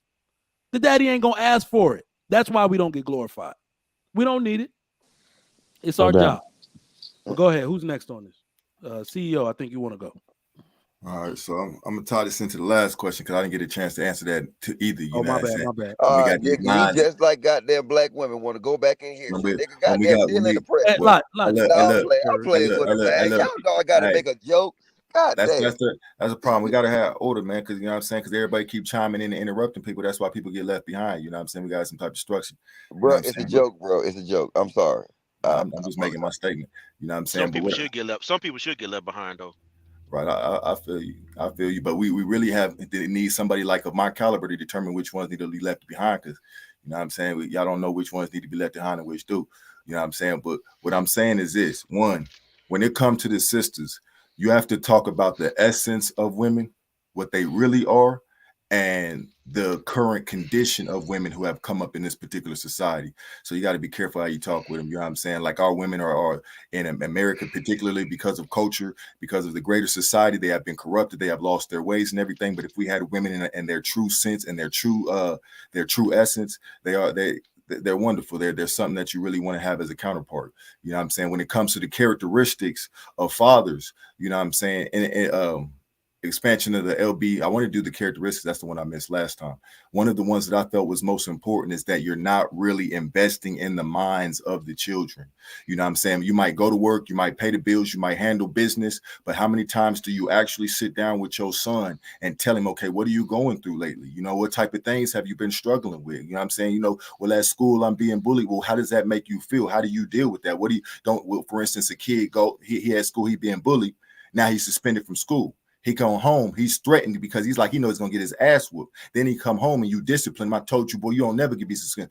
Whole time, you're not teaching that boy how to better handle the pressure or the emotions or whatever it is that caused him to lash out. You haven't sent him back to school with a better way of processing. He knows that he can't get in no trouble because he's gonna get his ass whooped, but you haven't taught him no way, shape, or form how to better deal with the bullies mentally and psychologically, you know, or psychologically. You know what I'm saying? So that's important. Second of all, the father's responsible for the expansion of the LBGYN community. I've been researching and observing the Black community for the last 10 years. We're just now ending this research, okay? And you can see that in the beginning, when we first got online as a black men, we took this technology and we established a conscious community. You know what I'm saying? We established using it as a platform to share knowledge, to bring us out of the psychological chain of slavery, etc. You notice when the women got in, even when you watch like those old shows like Love and Hip Hop Atlanta, the women tend to accept the gayness. They think it's cute. They, you know what I'm saying? They got him as a hairstylist. You know what I'm saying? They got him all around and they A bring BFF. they bring that stuff in. They allow that stuff in. We immediately look at that shit and we'll damn near whoop your ass coming around us with that fag shit. But a woman will say, well, he gives the best style advice. So the absence of fathers leaving it with these women. And second of all, when kids learning their development, when kids raise, they learn how to behave and they learn how to go through life through role models. If there's no father present, a young boy ends up having a feminine role model. So he's watching how she talks. He's watching how she walks. He's watching her kiss boys. It can cause a mass confusion, you know, and that's why I say when a lot of people talk about these things, you really need to understand psychology, how it works. Because when you raise kids, you're not just dealing with a yes, sir, no, ma'am. You have to raise them, consciousness raising. That's the key part. You're supposed to be raising their understanding of themselves, of the world around them, of God and everything, not just telling them yes and no's. CEO, Can I ask CEO. CEO? This is I one want of to the ask reasons. CEO one side question though. Uh, I'm guessing you like probably your mid-30s. I'm So 41. 41. All right, so you in my age range. All right. What was your role model coming up? My role model was my grandfather. After that, it was the dudes in the community. I was involved in the youth project. There was people in my community in the absence of So at the age of the 11, your my grand. grandfather was your role model, and the Yes. niggas in your hood was your role model. Not the niggas in my hood. The particular, there's about 3 or 4 of them. The particular men in my community who made it their business to take care of the community were my role model. They're the ones who came to pick me up in the absence of a father and had Okay. me involved in business, had me involved in Kwanzaa, had me involved in rites of passage. Those brothers who made me a black nationalist because I realized that I Okay, so wouldn't you get was shit like if it you wasn't dealing for with the some type of community. religious group or something like that. All right, so I'm gonna tell you this. No, not a community, not a religious group, just brothers who cared about the community. Okay, so the thing is that most of us don't have that. So when I was growing up, my role models was the local dope boys and Deion Sanders. Right. What I did is because as I grew up, I understood it. I took good attributes from the dope boy and good attributes from Deion Sanders that made me who I am today. Even though I wanted to obtain a lot of things they had, I know that I couldn't do like Deion Sanders did. So what I'm telling you is that as men, we got to start being men and sit here and say, hey, look, I made a choice to do this and I made a choice to do that. So what I don't like seeing is when men blame women and their environment for the decisions they made. Because I came up in probably just as a rough environment as like all these other thug niggas. But guess what? As a man, I had a choice. I had a choice. Nobody forced. How does that relate to what I was saying? Like, how are you responding to me? I don't see where you're responding to me. I respond to you because the thing is, you saying that when you look at the big scheme of things, it's like that's why I didn't say no women. I don't blame women for like the LGBT, even though I can see it's certain things that happen in there that women play a role in. But I say at some point as men, it's not really addressing you, it's addressing everybody. Some point as men, we got to sit here and say, hey, look, we're accountable for the shit we do. How weak do we look when we always blaming bitches? But If Uncle you, if Logic, wait, you, hold on, I hear. CEO. CEO, Who is Uncle Logic, shirking real quick. Oh, wait, accountability? hold on, fam. Uncle Logic. This is the thing though, right? So to say that black women have adopted and championed the movement of the LBGYN as Trigger Mike calls it, is not a lie or a stretch, right? And it's not Mm-hmm. blaming black women, it's just telling the truth in an observation. And so, Mm-hmm. but what has happened is through them championing, and it's like they're working in concert together, black women have gained a certain amount of quote unquote pseudo power, and so has the LBGYN as far as the public the rate of public opinion, right? So it's not blaming women per se, it's just telling it like it is. And the facts are that those two groups are and have usurped power to a certain degree and are and really can get you jammed up in this world. Can I just add this though? Look at it as a army, right? Look at it as a war, right? Black men are standing up. We're stepping up, and what are we up against? We're up against this triad of feminism, gayness, effemination. Look at all the things we have to battle. Now that's not Yeah. blaming them. Just let's just say let's lay the enemy lines where they are.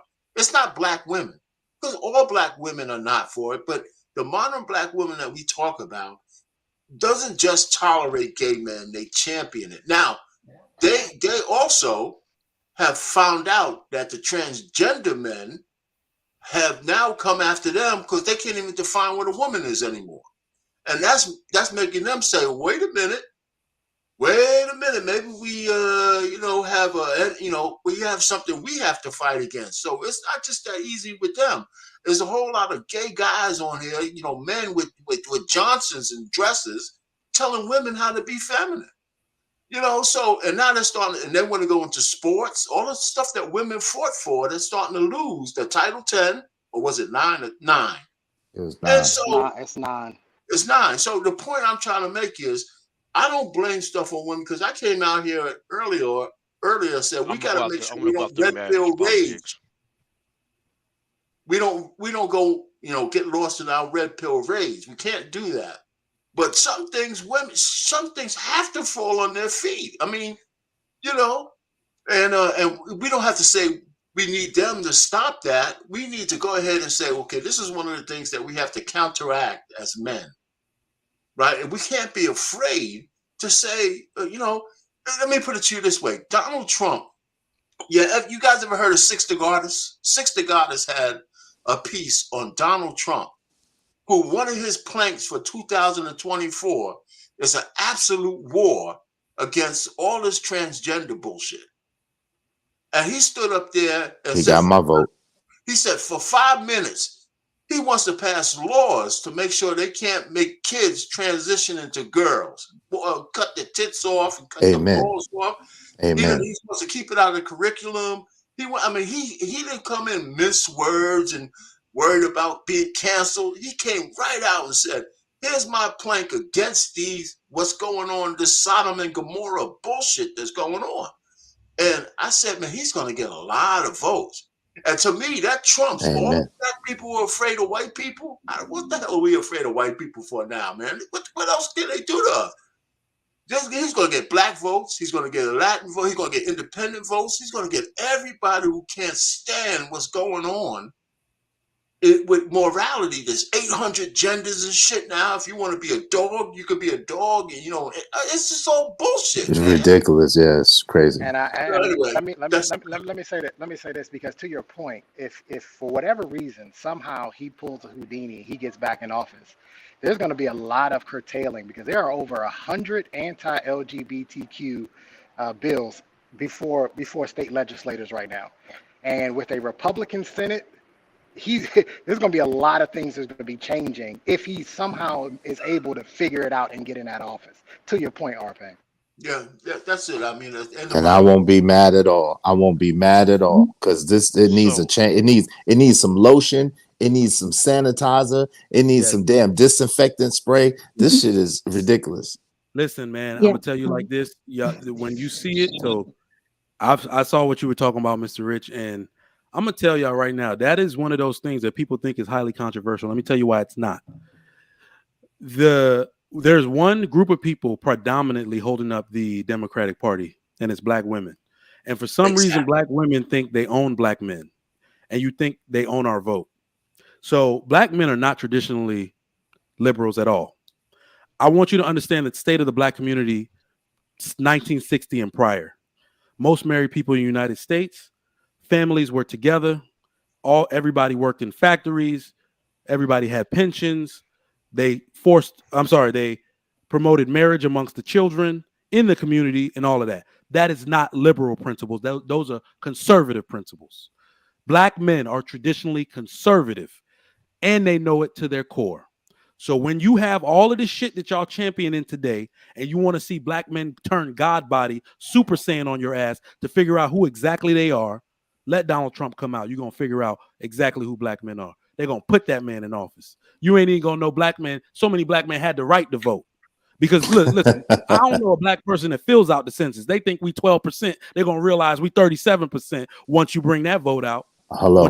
When you're going to figure out how many black men in the world that's just been sitting back quiet, once you tell them that they can vote for their children, they can vote for their rights back, and they can take all this shit out, you're going to figure out just how many black men are traditionally conservative. I can't wait to put the fire on y'all asses. Hey, wait, but Trigger Mike. I want to say this next. So the thing so we're talking about who we can and who we can't blame. I'm going to say this. We can blame women for their decisions, and we shouldn't feel guilty about it. And we can blame certain type of men too. And I don't want you guys to wear your feelings on the shirt when I say this. If you are a man that's had kids by multiple women, we can hold you accountable for your decisions too. And I say this for a reason, because that environment which allows that to happen. Not no personal attack to anybody who just find themselves in a situation. But this is the thing that we have to be able to stop. We have to be able to cut out in society, because this is the kind of thing that empower women to make bad decisions. Because if we keep allowing them to make bad decisions, then we enforce the bad decision by finding men who are going to support them in their bad decisions. And then we get on platform and say, well, we can't hold a woman accountable, and we can't hold well, no, we can, if we stop participating in the chaos. I mean, that's fair. So what I'm trying to say is so when the men would decide to pick a woman and stay with that woman to birth all of their kids, and then we can hold that woman accountable.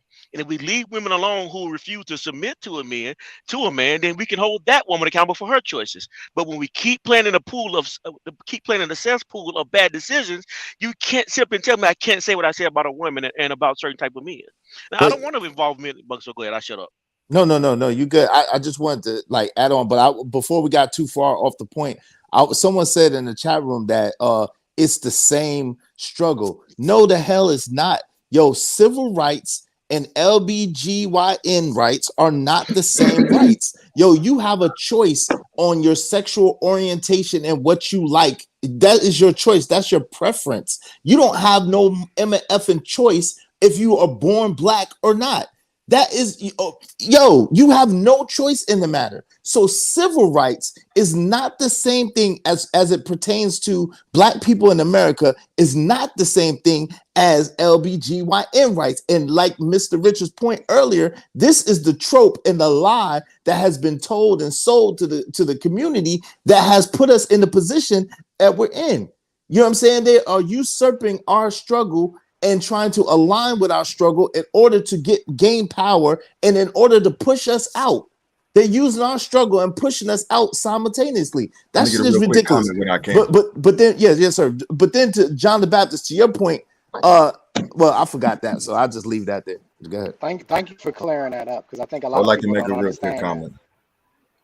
All right, so just give me about 2 or 3 seconds before you interrupt. You know what I'm saying? Because we hear a lot of people talking about emotions, but emotion is when you somebody say something, you're so bothered by it, you can't just wait for your chance to talk, to say something. You got to say something now. That's emotion. Show some patience. One thing I want to say is to Passe Blanc, whatever the brother's name is. I noticed down in the panel or in the chat, you keep on informing everybody that I'm a scammer. And I know you're young and you're probably playing, but I'm already dealing with identity theft, man. So when you keep coming up into the panels and playing around, talking about he is definitely a scammer. All right, that's what they're already trying to make me out to be. So it's not funny. I appreciate if you stop. You taking this shit? All right, let me not curse. You taking this serious? My business, bro. My kids live off of it. What you think bro. I wouldn't take it seriously? You're calling me a scammer. CEODMP means I'm a chief executive officer. I own businesses, and you're calling me a scammer. Man, look here. I'm in the comments. Look, you know what you need to do. You heard what I said, bro. You need to learn it. You need to learn the first thing about YouTube. Stay out the chat. Man, shut your bitch ass up. You heard what I said. Keep my name out your mouth. Stay out the chat. What you gonna do? It's YouTube. You ain't gonna never see me. I ain't gonna never see you. I hear you. What you doing all this for? I hear you. Then I ain't got to worry about what I said. If you're a CEO, don't you have doing all this for? You a bitch ass nigga. Sir, if you're a CEO, don't you? All right, we got to cool off our brothers for a second. We just had our first fight on the Trigger Mike show. Yeah. Maybe I can go back to the question. Yeah, all right. We gonna cool off. You know how they say, let the boys fight. We gotta let them fight a little bit. Trigger, we also need to address that's not behavior of a CEO, by the way. That's not. We can't talk about him. He's not here. Hold on. We can't talk about him. He's not here. Hold on. When you bring him back up, but that's not how you represent your. We gotta let our brothers cool down. We let the boys fight. So before we get to the point, hold on. Before we let White School, how you doing, White School? Hi, where you at? I didn't see Chuck. Is that Mr. Trey? I'm in Kentucky. Your day good? I just can't hear your volume so low. Oh, no, I'll turn them up. Go ahead, talk, Trucker. Yeah. I was saying, how you doing, White School? I'm doing good. They been good. I'm fine. If you don't stop coming on my panel to shoot your shot, weak shot. Come on, man. Can you stick to the point? That weak shot shit you doing, Trucker. Hey, he didn't even shoot a shot yesterday.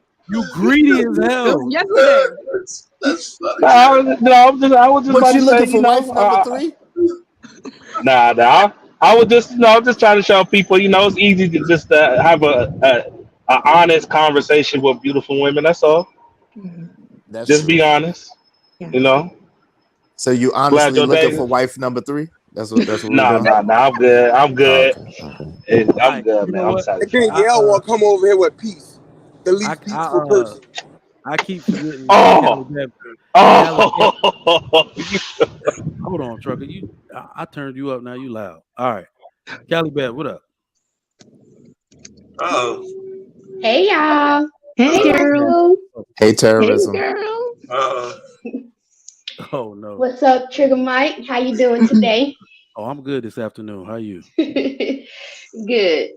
Look, I just chimed in on the not having a father can make you gay. We didn't say that. We did not say that. Yeah, we at all. She twisted it at all. I saw you. I knew you was close. Not even close. We said responsible for the expansion, and we are intelligent enough to make our own case, and I think we did. We did not say having no father makes for the you expansion. gay. Well, the expansion would mean that there are more gay folk, right? You know what? Can I clarify? Why you trying to twist it up? Let me clarify, because this is actually an excellent moment to say this. This is why I don't want any of this stuff taught in school. It's because I absolutely believe that children should be taught, should understand their exact gender. Because I don't want this to be taken out of context like I got something against anyone in the LBGYN community. Here's why. Most of us were raised, born in the 70s or 80s, raised in the 90s. Do y'all remember what real people a part of that community were? They were real. They were one thing or both things. They could understand, like you believed them when they said they were gay. Now, I don't believe all these gay people are gay. They are confused. A bunch of them are confused. And that's why they keep jumping. They keep making new letters. That's what I was just about to say, Trigger But Mike. you're I was trying to just about teach to say it that's as why an I keep exact adding science. letters.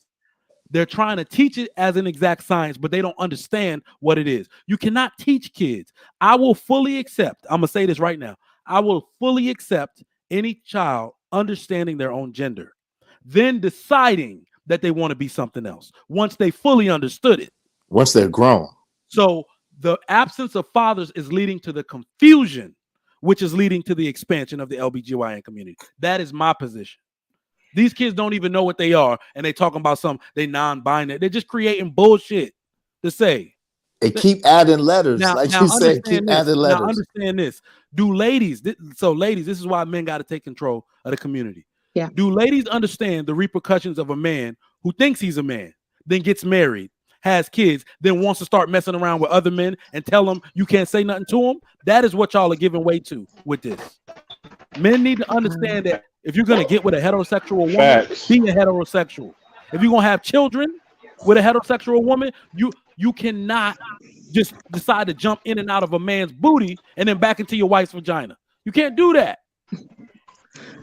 So how does that explain the down low folks, people who were married for 10, 12, 20 years, and then they say that I'm gay. It was that they got married and lived that life before all this new stuff. They should do, unless the wife is 100% cool with it, because let's be real, it's called down low because they're not disclosing it. Is it not? Is that not what it's called? So give your wife the choice to leave you.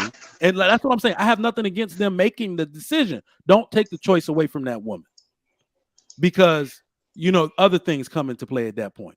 If you are listen, let me put it to you this way. I can only imagine the turmoil somebody has to go through if they're living an identity other than what they truly are. If a man likes having sex with other men and is forced to be with a woman, that's probably his own personal hell. He shouldn't be forced to live that life if that's not the life he want to live. Right? But it's that what I'm saying is that the absence of fathers, the promotion of feminine behavior and feminine stuff among men confuses them. Like literally, they're adding on letters every year because they don't understand what this is yet, but they're trying to teach it as an exact science. I ain't with that shit. Yeah, I haven't had a chance to talk, but I totally agree with you, Mike. It's like you look up and the space is running. They're running out of space on the flag, right? What new color they're gonna put on? And I believe the absence of the father does make it harder for young men to follow a role model, follow a standard as what masculinity is, as to what a man is, because a woman, we are very limited in what we can show a man anything. Rather give them, we have so many limitations, but we think we know, but sometimes we don't know. And it's like we don't even have a face of a family anymore. It's like the absence of the man, and then we have this new movement or these new lifestyles that are trying to replace the man. They're trying to say what is a man, what is not a woman, what is fluid, what's binary. Like you're like, what? I don't understand all that. So if now you got the father out of the home, the son doesn't know, like, okay, let me know this differentiation. I know there's something weird about this. There's something weird about these actions that are going on, but without a man to establish what a man is, I think it gives that leeway for confusion. And then picking up the habits and the traits and the emotionality of the mother, and also battling the school curriculum, which is putting that on the children. every week I'm like, are they teaching you some crazy stuff at the school? I always have to check in. I have to check in. I have to meet with the teachers. I have to see what's going on. We have to be active. We let the school raise our kids. A lot of women, because we're so busy working and we're not busy being parents. We're not investing, like CEO said, we're not investing in our children. And so they're up for grabs. They're up for grabs. And I believe that the role of a father is the role of protection, and that will protect against that and spearhead that. Let me also give you some proof on why this is very detrimental to some of our boys. I guess he was gay. I think he was bisexual, as a matter of fact. He said, I don't know what not having a father. This is somebody I went to college with. And we rode on the same plane the last time I went to homecoming. This is when he told it to me. He said, we were talking about something. I was trying to be aware of his feelings by not saying the word gay and all that. And he was like, you could say it. And we were talking about this very subject, not having a father and how it kind of plays into things. And he said, do you know what I feel like not having a father did? This is his words exactly. He said, I don't understand why I still seek validation from straight black men as somebody who identifies the way I do. And he says, I don't know if I was just made this way. He don't know if he identifies as gay or he was just indoctrinated to being so feminine in his life. Right? So he said, I still seek validation from straight men. Probably because his father was not there to teach him masculinity. He still wants to be validated by masculinity. That's what I mean. So he's basically saying, am I just confused? Have I been confused my whole life? He's like, he's already started on his path. He already got a dude. He already got a boyfriend, right? But he's like, why do I still seek so much male validation? Yeah. It's because he's like, he believes that is associated with the absence of his father. Yeah, Trigger Mike. Can we be clear though? Can we be clear real quick? We don't hate people who are part of that community. There's no hate towards them. What we don't like and what we are against is the alignment to the black struggle in America. That's what I have an issue and a problem with. Like, yo, I don't have no problem what no one does in the privacy of their own home or the privacy of their own situation. That's your business. What I have an issue with is, number one, you trying to put it on everybody else to make them like you. And then number two, the alignment of the civil struggle between black people in America and the white supremacist society, and you trying to make that an issue between LBGYN and the major society. That's not the same struggle, and it's not cool at all to align it and make it the same struggle. Those are not issues. We don't hate people that are different like that. Yeah, I mean, I would agree with you there, but I would say, how do you go ahead and how do you explain? Because I'm just saying that you can't make blanketed statements like that because there is so much nuance in why people are homosexuals. No, but what blanketed statement? What blanketed statement though, Callie? No, I'm not talking about what you said. I agree with what you're saying. The homosexual struggle is not like civil rights. It's not. It's two separate things. It's not even the same. Because nobody has to know that you're homosexual, but can't nobody not know that we're black. You know what I mean? So I agree with you there. There's no argument there. I'm talking about the blanketed statements as far as the lack of a father makes takes away from their masculinity, and that's pretty much why they're homosexual or they're confused. And my thing is this, because you have masculine homosexuals, you have effeminate heteros. You know what I mean? It's not all the people who grow up in the same house. One sibling can come out homosexual, one sibling is heterosexual. Between the same, I mean, it even works like that with when you're in the same household, same gendered siblings, opposite gendered siblings, you get a variety of things. So that's what I mean. Yeah. Like, as far as the people who are not influenced. Okay, go ahead.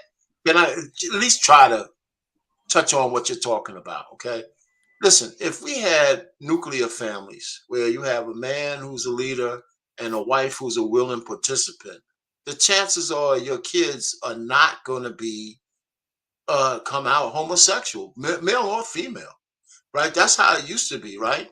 So now that we don't have no male structure in the house and we have women in there or just broken homes, you know, you're open to all kinds of other influences. And I think that's where the question goes. The absence of men, responsible men, and there's an assumption that you have willing women who want to be a part of his program. You know, your kids are not going to, just like your kids are more apt to go to jail. They're more apt to have pregnancy, unwed pregnancies, and all the bad shit about single households. I say turning into a homosexual, whether it's a lesbian or not, is one of those things that's going to go up without a man around. A straight man. Let me also add this, and that's in the backdrop of almost every freaking show that you turn on the TV, where the woman who's in power is a lesbian, and if you're a black man, you're either a deadbeat dad, a drug dealer, or you want to take it in the butt, right? I mean, it's just a constant barrage of all of this homosexuality being put on people every single show. And the black man is, they're using black people to perfect. I mean, the women are lesbians. Commercials now too, Mr. Rich. Commercials too. You can't even turn on TV at all. I'm sorry. I'm just saying this. Watching TV don't make you homosexual. Watching TV don't make you all of a sudden start liking It women. makes the children. Watching TV. The children. But you know when you're heterosexual or when you're not. All right, go ahead, Callie Bev. Nobody. You don't decide to be heterosexual. Yes, you do. No, you do not. No, you do not. Yes, you do. You don't decide. You decide to act on it, but you don't decide to be heterosexual. But Callie Bev, that's not the point. What we're talking about. Hold on, real quick. Callie Bev, that's not the point. The point live a homosexual lifestyle. Callie Bev, that's not the point. The point is that they're forcing it upon people. They're forcing it upon people. Like, yo, you can't even turn on the TV and watch a commercial during a regular show without seeing two men kissing. So you're saying that there's a high likelihood that my sons are going to be gay because they watch Empire? That's not what the point that we're making. The point that we're making is the point of them forcing it on people, not to say that people are going to accept it. Hold on, Callie Bev. Not to say that people are going to accept it or not. That's not our point. The point is that they are pushing it, and they are pushing it hard on the mainstream, on the main stage. That's what we're saying. Not the fact that it makes you this or it makes you that. No, that's not the point. The fact is that they're pushing it on people and trying to make people desensitized to it and make people accept it. That is the point. Yo, so we why wouldn't you accept somebody for who they are? We got to take a moment and revel in this, because we were talking earlier about do black women champion the cause for the LGBTQIN community? And there you go. Right. So now I'm a champion. You are going hard. You came hard. Yes. You are a black married one. You're married to a black man out here caping hard, like literally pretty hard. I'm at a loss for words. Something you're not even a part of. You out here caping hard. What are you talking about? You live the opposite life.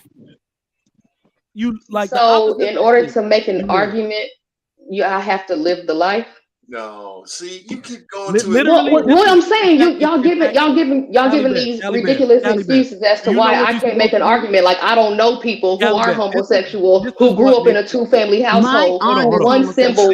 This is right. Who's one? But I love her, but I still won't align. Okay. Hold on. All right. All right. Go ahead. Y'all got an agenda. It's all good. Notorious habit of not speaking against other black women and their behavior that is detrimental to the home. If you were as vocal on these panels about those things, I would give you a pass. But y'all stay silent out of fear of backlash from the sisterhood. But as a married woman, you out here caping for gay people. Excuse me, what sisterhood? I have no problem saying what I want to say to anybody. It don't even matter whether it's a panel full of men or a panel full of women. I was just up on a panel full of women. I heard it. I never heard you go hard. And when's the last time there was a panel full of women up here that I had a chance to disagree with on any of the panels? Anytime there's an issue about women, you never speak up against the women, Callie. It's not even just you. It's because I don't agree. So what? Women in general, yeah. I was just up on a panel where I disagreed with a panel full of women. It wasn't on no daggone Lapeef people. But I was just up there disagreeing. I was the only one that was going against whatever was they saying. So I don't care about Leave the about link no in the damn description. sisterhood. We need to My see the link. sisterhood, Put my the link in sisterhood the chat consists room. of 2 people. Put the link in the chat room, Caliban. We don't believe Trigger you. Mike. No, I think so I think I think a Caliban, little I bit put of the it. link in the chat A little room. bit of I it. put it in I there. think a little. All right, hold on. Let's do you let think there's Mr. an Rich go. indoctrination going on? You don't believe in indoctrination? Do you believe that indoctrination is possible? I mean, I'm just asking, right? I mean, that's what Yeah, I I'm believe saying. it's possible. Let's go on that premise. The premise that indoctrination is happening and that we have so much different influences without the absence of opposite influence, that indoctrination could take root and grow. That's all we're saying. That's the question. The question is that says not having a man is going to make you gay. That's not the question. It's if there's no counteraction to the action that's coming out of the airwaves and all of that stuff, the indoctrination program is real. I mean, it's not like it's not real. It's all around us. And who protects the kids from that? Who? This is the egregious And what part. I'm This is the egregious part. Callie Bev. I don't know if you saw it the other day. There was a lady calling herself non-binary, reading a story to children, a white lady, reading a story to children saying, this person is just like me. It's not a boy or a girl. It's non-binary. The little 5-year-olds are like, well, what does that mean? Now you're giving them a false sense of who they are, telling them it's okay not to identify as one or the other. That is the most idiotic thing I'd ever seen. I told you there is no smoke for anybody, but the way it's supposed to be done is in order to stave off confusion. Let them know exactly what they are. Let them have a lived experience as one or the other. And if they so choose, they can decide to identify as something else. That's the people that used to live in the 90s. When Pookie, because that was actually his name. Right. The trans dude back in the day was Pookie. I don't even know why we call so many dudes Pookie now. Or The trans Antoine. dude in my neighborhood name was Pookie. Yeah. Or Antoine. So that dude, when he said he was gay, everybody believed him. The dude wasn't bi, he wasn't anything. We had real gay people back in the 90s. They were what they said they were. Now everybody confused. And it's because of this agenda we're talking about right here. And to give y'all All some I'm context, wait, hold on. Trigger, To let give me y'all let some me context, Trigger. hold on. To give y'all some all I context, said, hold on real my quick. only To give argument y'all was some against the context. black and white statement. Trigger. That's Hold on that's real quick. that's Hold what on my real only quick. argument was Hold on real against quick, black Trey. and To give y'all some Trigger, let me context. speak to Hold this. on real quick, Trey. To give y'all some context real Let quick. me Hold speak on, to this. Trey, 1 Hang second. on, Go ahead. brother. You been speaking. We go to Nah, Israel brother. to Trey. Yo, to Israel give to y'all Trey. some context real quick. Callie, we know Callie Bev from another panel, and we've been on the panel with Callie Bev for like months and months and months, at least 6-7 months with Callie Bev on another panel. So that's how we know Callie Bev and her stances. So it's not just here on Trigger Mike. Also, I think Callie Bev, you're a Gen X, right? Yeah, she's Gen X. All right, go ahead, Trey. So just to clarify some stuff, go ahead, Trey. The issue here is that, no disrespect to you, Callie, but there's a little bit of misinformation here. I invest in independent films. There's absolutely an agenda to push their narrative. The films in themselves are specifically telling a specific story to be pushed out to a specific demographic of people. They do this all the time. And you can go on the internet, you can go on Indiegogo, you can go on Kickstarter, you can go on Slated, you can go on all of these little sites where these people put their films up and they're raising money, and you can scroll through these films all up and down. The media has said we are going to allow this agenda. We want this agenda. Why? Because it sells. Gay people watch movies too. They spend money too. So they are pushing this agenda. The last thing I'll say is there's absolutely, for me, in my opinion, there's absolutely a war on black masculinity. Watch the Old Spice commercials. The Old Spice commercials that are out, the Old Spice commercials out there right now, you can't even have your own soap. We can't even have our own soap because the women are coming in and taking his soap. He's fighting to get his soap back. He's trying to get his soap. We can't even have our own soap. Damn. Let me get a statement in real quick. Damn, Trey, we can't even Y'all have our have own y'all own soap. soap. If God, you look at dog. Hey, YouTube hold on, Kelly. commercials, there's a thing for your own let's get soap. some order. CEO, you next. All right, so like this is one of the biggest things that I have a problem with men nowadays. You know what I'm saying? And it's like, check this out. You're a McDonald's. You have your business. Another person comes in with their business and they're spreading propaganda about your business. McDonald's burgers ain't trustworthy. Whoopty whoopty whoopty whoop. Do you blame the customers for going to for believing the propaganda, or do you establish your own marketing to defend yourself? Put your marketing out there. If you don't like people portraying this lesbian, gay stuff on our community, start putting out the marketing that we don't support it. Start putting out the marketing against it. It's competition. They are trying to undermine our community by pumping all these alternative ideologies upon us. But us black men, all we do in response is we get online and we complain about women. We don't get online and come up with convincing and effective marketing to show that we really aren't about that. We really don't support that and some alternative narrative. We just complain. That's not manly. It's like business. Just like I had to check the little point a little minute ago. You come on, so you go somewhere, you got a business, and somebody comes and spreads these things about your business. You don't go complain about everybody believing the liars. You get up and you put your own marketing. You represent yourself. Speak out, straight black men. Speak out, fathers. Speak out about how we do not go along with the agenda. We do not support these commercials. We do not support this agenda that's being pushed on our people. That's how you fight that. But becoming the women's enemy does not fight that at all. And well, the Trigger Mike show is the agenda to tell people can't possibly think exactly how we feel. handle All that right, moving situation on. properly. It's Can I, impossible that you think that. can I Who's say next? something? Let me Hold say on, something. Neighborhood, you there? You just in the background chilling. Neighborhood. All right, we're gonna drop him down. I don't think he's there. Oh, just to address our Payne's point real quick, because I was trying to address that he had said like all right, a while go ago, ahead, whatever. He was real talking quick. about the chances. The Yeah. chances of your child becoming homosexual are slim anyway, regardless of whether or not they have been watching TV, watching these reality shows, and being influenced by their peers. The likelihood of you being homosexual is low. Are you aware of the stats of where these children are Man, identified? this is insane. Do you hold on, Insane. Okay, yeah, hold on. Are you aware that what homes they come from? Do they come from intact or broken homes?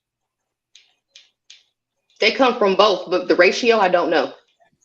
Yeah, they can come from both, but it's broken homes. Single mother-led homes lead in kids that identify as gay, homosexual, lesbian, or otherwise. She did address me. I would like to be able to retort. Let me just say this. I think a lot of people get their sexuality from the parents that are their role models. Yep. So within the same sex households where two men are butt banging each other in the house, you don't think the boys know what's going on behind that room?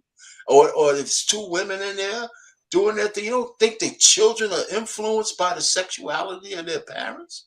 Gay couples do have hetero kids. But it doesn't negate the fact that you terrorizing us. There was a couple of gay men that pimped their boys out that they had. So we can't even say anybody. But hetero couples pimp their kids too. But I'm saying, listen, I don't disagree with you that the percentage of out of the landscape of human beings, that the percentage of homosexuals to heterosexuals used to be one of the standard 5 to 10%. But if you look at the modern times and what we see and what we take in, you would think it's almost equal with all the indoctrination going on. I mean, it's just the media. Well, listen, people eat media, not just TV. It's everywhere. That's what I mean. I don't even know if we're arguing. I don't even know if we're arguing because I'm not blaming it on women. I don't know if that's where you're coming from. I'm just saying a male influence in a house with their kids, I think it's less likely. It's not 100%. Look at Dwayne Wade. I never thought he was gay, but he got a whole full girl growing up, with a penis.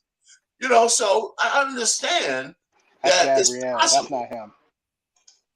So it's not Gabrielle's fault. She came in the picture afterwards. Don't put that on her. It's oh my God! Please let me go next. Please let me go next. The black community got to come together. It's Trucker Yale next. Go ahead, Trucker Yale. So anyway, okay. All right. I think we're violent. I've been quiet the whole time, so I'm gonna just say, Cali Bear, you full of shit. How you gonna sit there and say it's not her? It's not her fault when all she do, every picture she in, she got her arms wrapped around this motherfucker, and then D Wade dumbass being a little bitch, you won't be a motherfucking man to say what's right and wrong. So how you gonna say that You know dumbass that shit? D See this? Wade, he grew up wearing dresses too, right? You know that child was born Okay, before and that Gabrielle okay, Union and came into that's the true, and picture, that's right? true. Okay, what I was So getting what do ready we to talk? Why say. are we blaming it on Gabrielle? If Okay, anything, so blame it on the previous mom, but not don't put that on what are Gabrielle. you Like talking? y'all, Okay, who's the child with? Who the child been with since what? 4 or 5? D Wade, okay, because Them two. and Okay, so D let's not Wade. play. with Let's D not play Wade, fucking. Hold on. Let's not play delusional. Okay, you I'm got not playing women. delusional. Hold on. You You are got though. women bringing their kid. Hold up. You got women bringing their fucking kid to the hair salon. You got women bringing their fucking sons to the nail salon to get their fucking nails done too. You hold up. You got women Mm-hmm. fucking instead of uh fucking giving toolbox to their sons, they're giving them fucking cookbooks, but giving their daughters motherfucking financial books. Do you understand that? And And also, I want to say to the men, the only I say it's your fault too, because you motherfuckers sit out here and be pussy and don't stand on your 10 toes. Y'all just sit back and be quiet. what y'all gonna do? Even Y'all hold gonna up, beat the gay out the even kid? when hold up, even when it's 2-parent household, Logic said these motherfucking females be tossing these niggas left and right, and that's actually true. Why? Because a lot of these motherfuckers is pussy. Y'all don't want to say that. Y'all want to stay in the back burner because y'all motherfuckers too pussy. Y'all don't want to. Facts. Y'all ain't willing to fucking sacrifice. Y'all ain't ready for war. You Y'all gonna ain't pray the ready gay for away? motherfucking war. You gonna pray the gay Y'all away, niggas Chuck sit there Miguel? and allow the. Y'all know You they gonna pray the gay wrong. away? Cali Bev, Y'all are you know. afraid that the people at Hold, ATL gonna All get you right, if I'm you going on talk mute. if you don't talk up? hold on. Y'all afraid to actually stand your fucking ground just because you married. Fuck that shit. Okay? I don't care if you married or not. Yo, if you just as worse. If you can sit there and let a woman take your son, all 5 of your sons, and fucking brag about how they can twerk their ass better than a grown woman. And you women, y'all just as wrong too. Because you got 90% of women sitting there cheering this shit on. And as soon as a man say something that y'all always talk about, y'all want men to be honest. Y'all want men to say something if we doing something wrong. As soon as a man say something, oh, that's my child. Mind your motherfucking business. Callie Babb, you married. You got a whole man, and you over here talking this fucking nonsense. Your All right, opinion, my man y'all's Cursor opinion. Yale. No, hold Everybody up. give That it ain't up for no Cursor opinion. Yale. What the hell? Cali You got Bev hold up. lives in You know why Atlanta. this shit? You know Wait, why this Chuckle shit hit? Yell, Cali Bev lives in Atlanta. She's scared that they gonna jump her if she don't speak up for her. Ah, She don't lives in All right, say my nothing about man, me ATL, like that. man. Listen. My man Potty And this is Mouth the Yale crazy dropped a part. bomb. But if we have And to this is the be crazy part because it's like, yo, you're It's still fucking your married. opinion You either should be way. the first. You should be the first person, not just your husband, showing fucking examples of what a successful marriage is. Not no fucking D Wade or some fucking Gabrielle Union or some motherfucking Jada Pinkett and Will Smith. Exactly Y'all why I'm want not hold up. worried. Y'all want some masculine men, but then y'all bitch, bitch around in the whole 9 yards about how these niggas is feminine, and then you got a married woman, a young married woman, sitting there celebrating this shit because it relates to some of her family members. I got some gay family members too. You know what I do with them motherfuckers? Them motherfuckers are to the left. I don't fuck with them. Well, I fuck with I mine, don't support that. so I don't support this drag shit. I I don't don't support support none of their that drag shit, stuff bro. either. I don't even go to But their you are, weddings. So but you what? are. You can't on this panel talk about, well, man, y'all shouldn't be doing this, that, and the third. Yes, the fuck we I should. didn't say nothing about y'all men shouldn't be doing anything. I just said Hold it's up. We dangerous for need the more all right. blanketed masculine statements. That's men. all I said. We Okay, need go more ahead. masculine Keep men All right, putting hold on, words hold in to my on. mouth. stop being Go ahead, keep pussy. putting words in. We just need to worry You about our community and our right? children, Hold on. and Exactly. that's Where, Exactly. it. all We right, don't even stand because up Trucker as a Yale trying to get community. my channel demonetized. You better chill. All right. My bad. Let's do some super chat. All right. My man Tommy M became a new member. Thank you for that. King Spark, appreciate that. Y'all don't have dropouts because y'all believe in drop kicks. Read that one already. Marriage, politics, and sports. Fathers show their kids the man's masculinity and is in no way toxic. Absolutely. That is important. Tahuti Ra, $5. We keep dancing around the fact that the women we choose change up, use the system against the men that care. They become vipers and it's difficult. That's facts. They will leave good I men. want That's to the speak funny on part that. about it. Be a good man. They will leave good men. Y'all keep negating that. All right, Miss Parker says, so y'all not going to discuss the topic. I tried. It was your comment. AL says $5. I prefer to listen to lessons from a hypocrite than a person who never did it. This is what the small hats say, actually. I'd rather listen to a dude with lung cancer tell me not to smoke. That is correct. Facts. My man Omega Dreads Gaming Channel, what's up? Demon Time Mode, once America said father figure, it was over. Blaze Skywalker, $20. Appreciate that. Homosexuality is a learned behavior.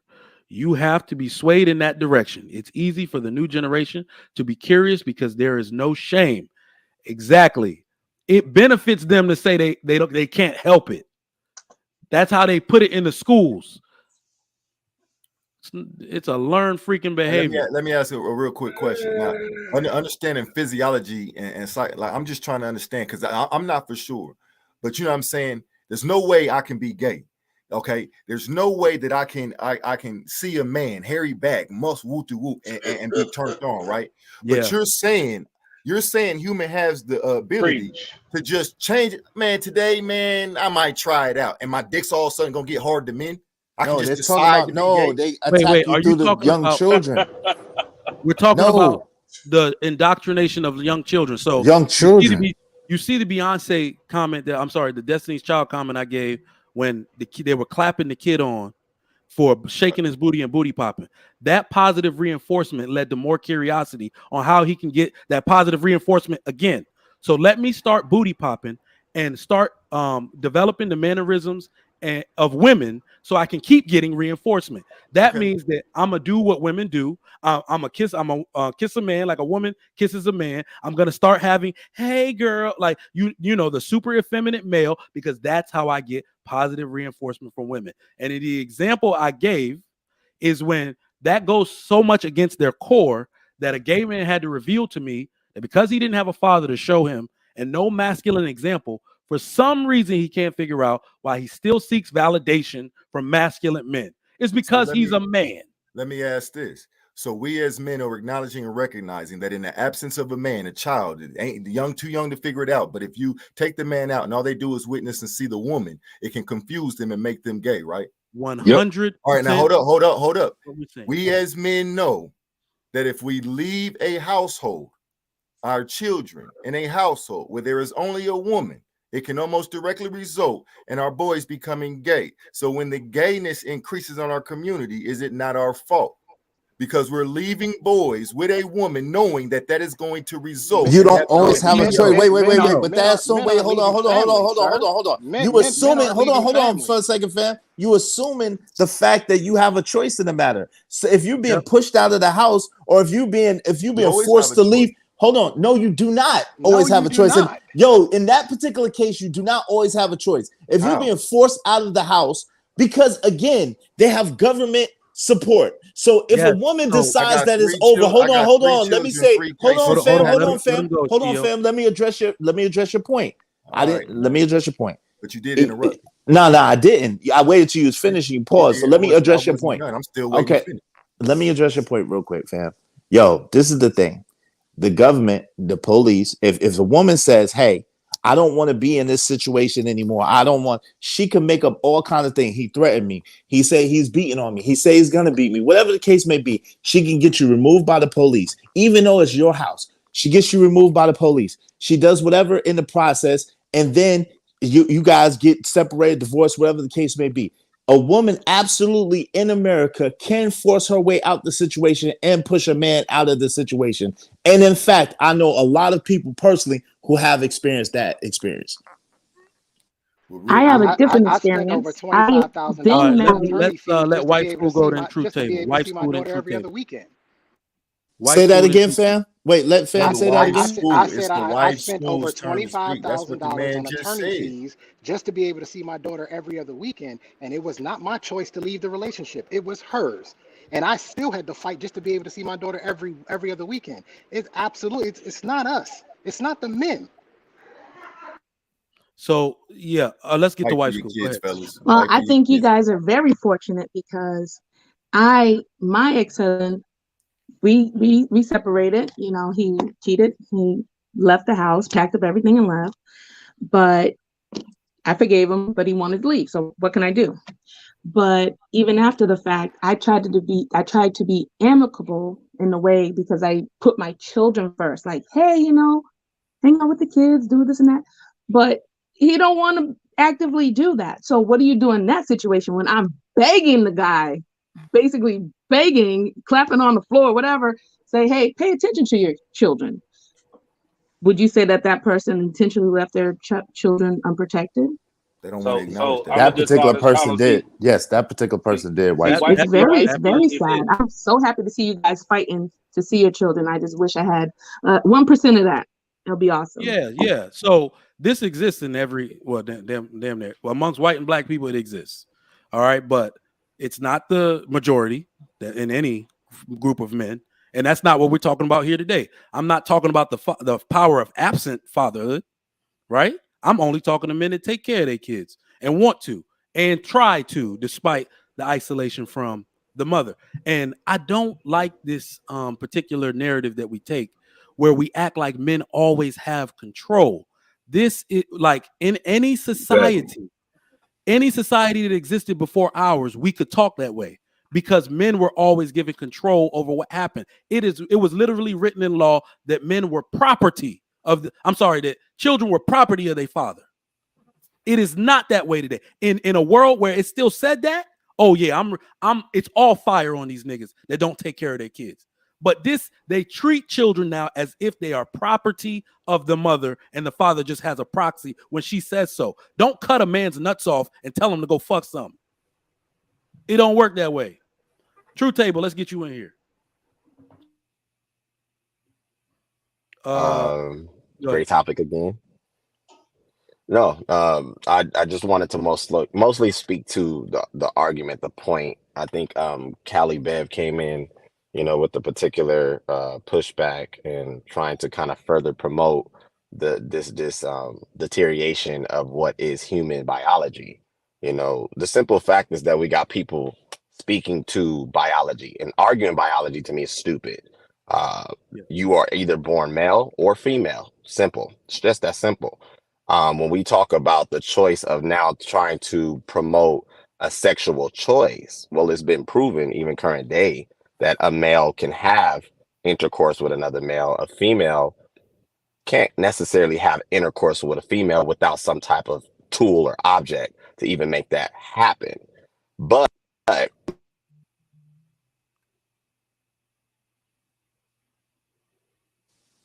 damn, that was the Lord telling him not to put words in my mouth and tell me that I'm Callie Bev, that's championing something that I'm not championing. Don't do that, Callie I Bev. heard that shit. Damn. All right. No, So okay. Where did I? Okay, hang on. If Hold on. everybody heard the same thing, where did I say that a man isn't a man and a woman isn't one? Where did I argue gender? No, I didn't hear you argue that. That's fair. That's a fair point. All right. So y'all don't hijack my show. I gotta go get my baby. Y'all know how this works. We're gonna start with the wife school. I need you to give some encouragement for fathers. 10 seconds, please do. I say fathers, keep pushing to see your kids, fighting to spend time with them because they need you. I don't want to cry on here, but I see the importance. I have sons. I have my limitations, and we need our fathers, and we need to really, really save the Black community. And I want fathers to be in the forefront again. Indeed. Callie Bev, go ahead and give some encouragement for fathers, please. Only biological male fathers, please. Dude, I don't even believe in all that gender fluidity stuff. But look, whatchamacallit, men, fight for your kids. I recently saw one of my homeboys this morning going at it with his baby moms. He shouldn't even been going at her like, you know what I'm saying? Going at her like that. He should have been gone. I don't even think he should have gave her the 2 kids that he gave her, but that's a whole nother story.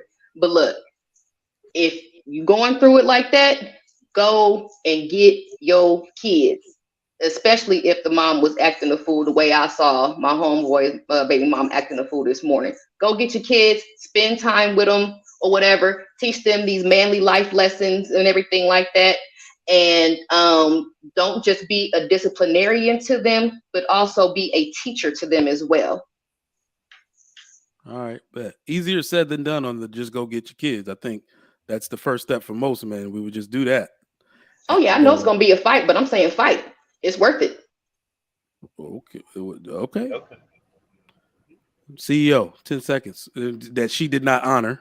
10 seconds. Go ahead and give some encouragement to the fathers, please. Brothers, be competent and capable, man. Be very informed of how the legal system works, because it's the environment we're in right now. And I guarantee you, because I had a situation dealt with myself, if you're a good father and you're doing wrong and you separate from the woman, the courts, and the woman, she can't do nothing to take your kids from you. If you're paying, you got a job, you ain't been diagnosed as crazy, or you out here doing some bullshit, you handling your business, there's no way she can keep you from your kids no matter what she says. If you ain't hit her, she can call DV all she wants to. If she ain't got marks on her, they can't arrest you. It doesn't work like that. People are talking shit. I'm on the ground for real. It don't happen like that. These niggas is lying. Okay. Niggas is lying. Mr. Payne.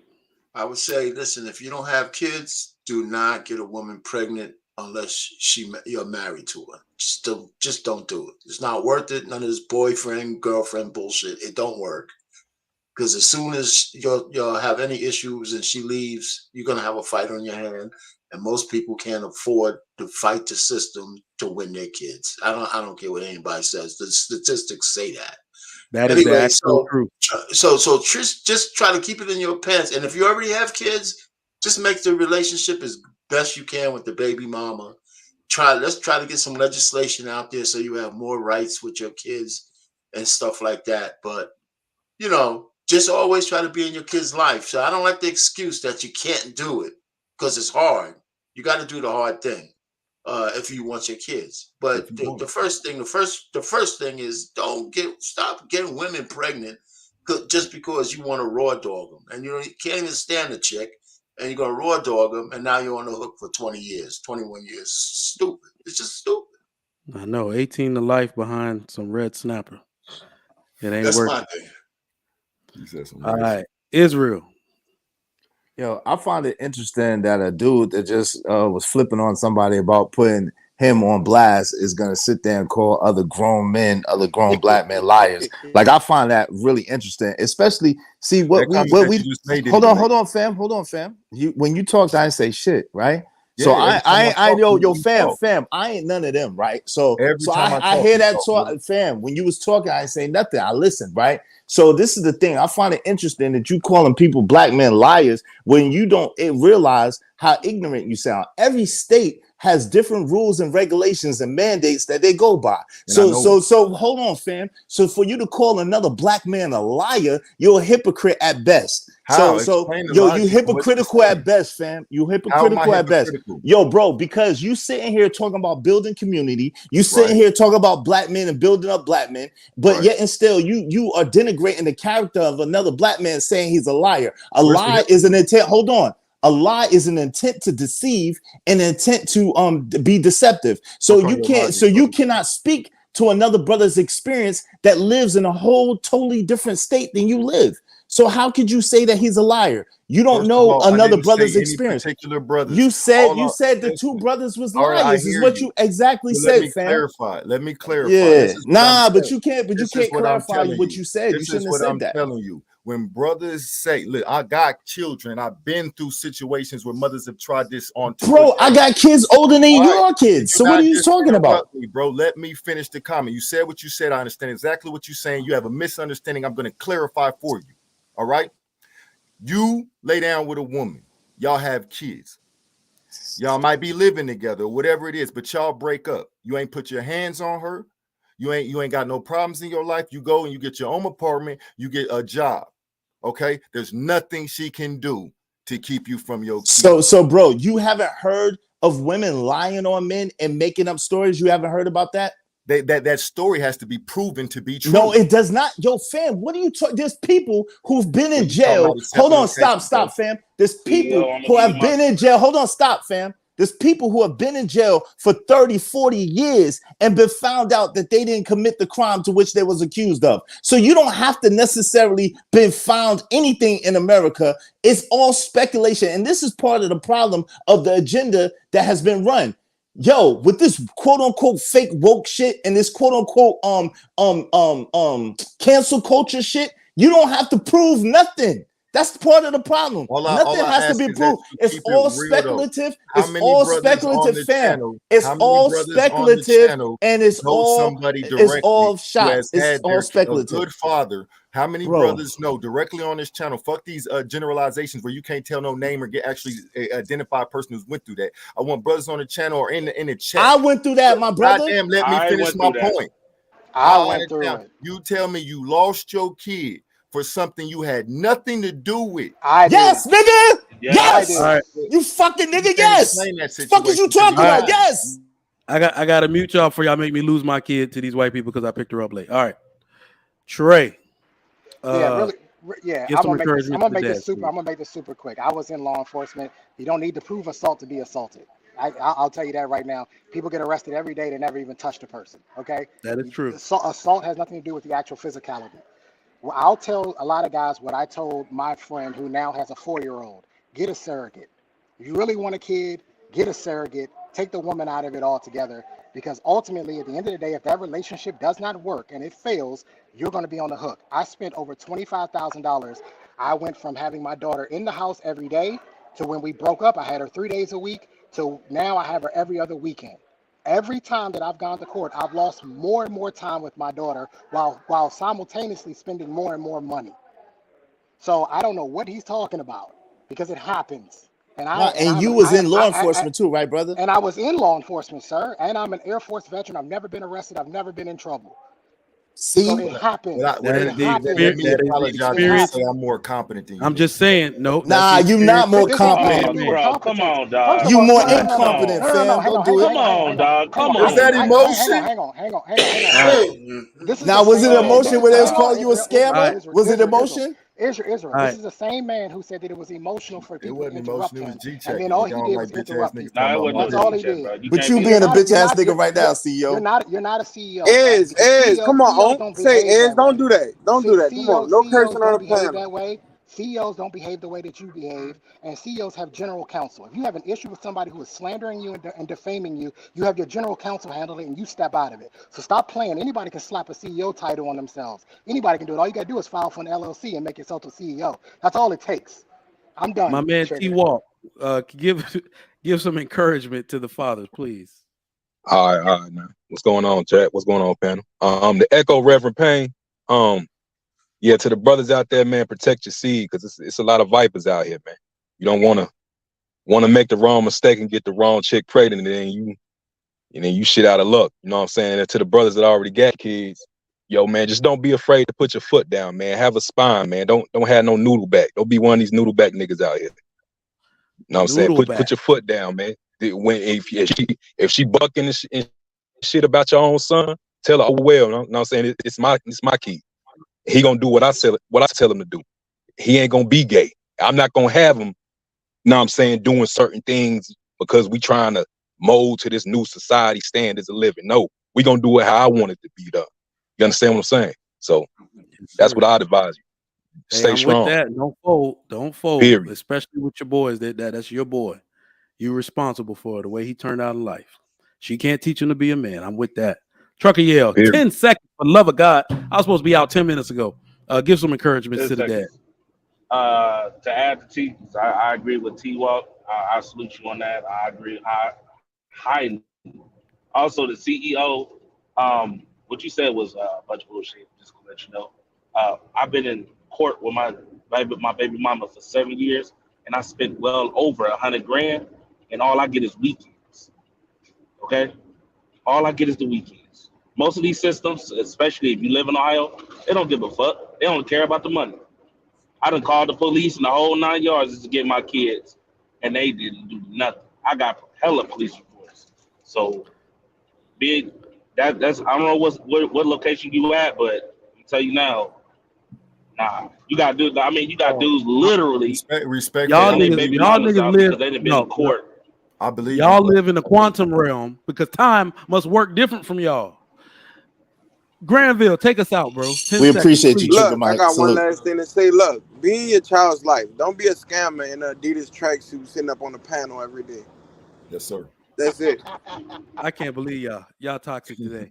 The power of fatherhood. Thanks for. All right, Israel. My bad, man. All right, bro. You good, man. Thank you. Yeah, yep. All right, y'all. Great episode, man. Fathers, do your thing. Hey, make sure y'all hit that like button. Get these likes all the way up. All right, tonight we got the big show on the Lapeef Network. The topic is, let's see if we got the topic here. I don't think we do. Is it? Oh, the topic for tonight on the Lapeef show is, can women handle the truth? Can women handle the truth on the big show tonight? Make sure you subscribe if you have not already. Join the channel. Also, if you can, go to the Lapeef Experience channel. What I want y'all to do for me right now, I'm trying to get to 1,000 subscribers on the Trigger Mike channel. Go to Trigger Mike Show on YouTube. Type that into the search box. Give me a subscribe, please. I'm trying to get to 1,000 people. I'm trying to get monetized before, let's say, the summer. So I would appreciate if you do that for me. Everybody, appreciate you on this topic today. Please tune in tomorrow. We also got the big show tonight. I'll see y'all tomorrow. Thanks for tuning in.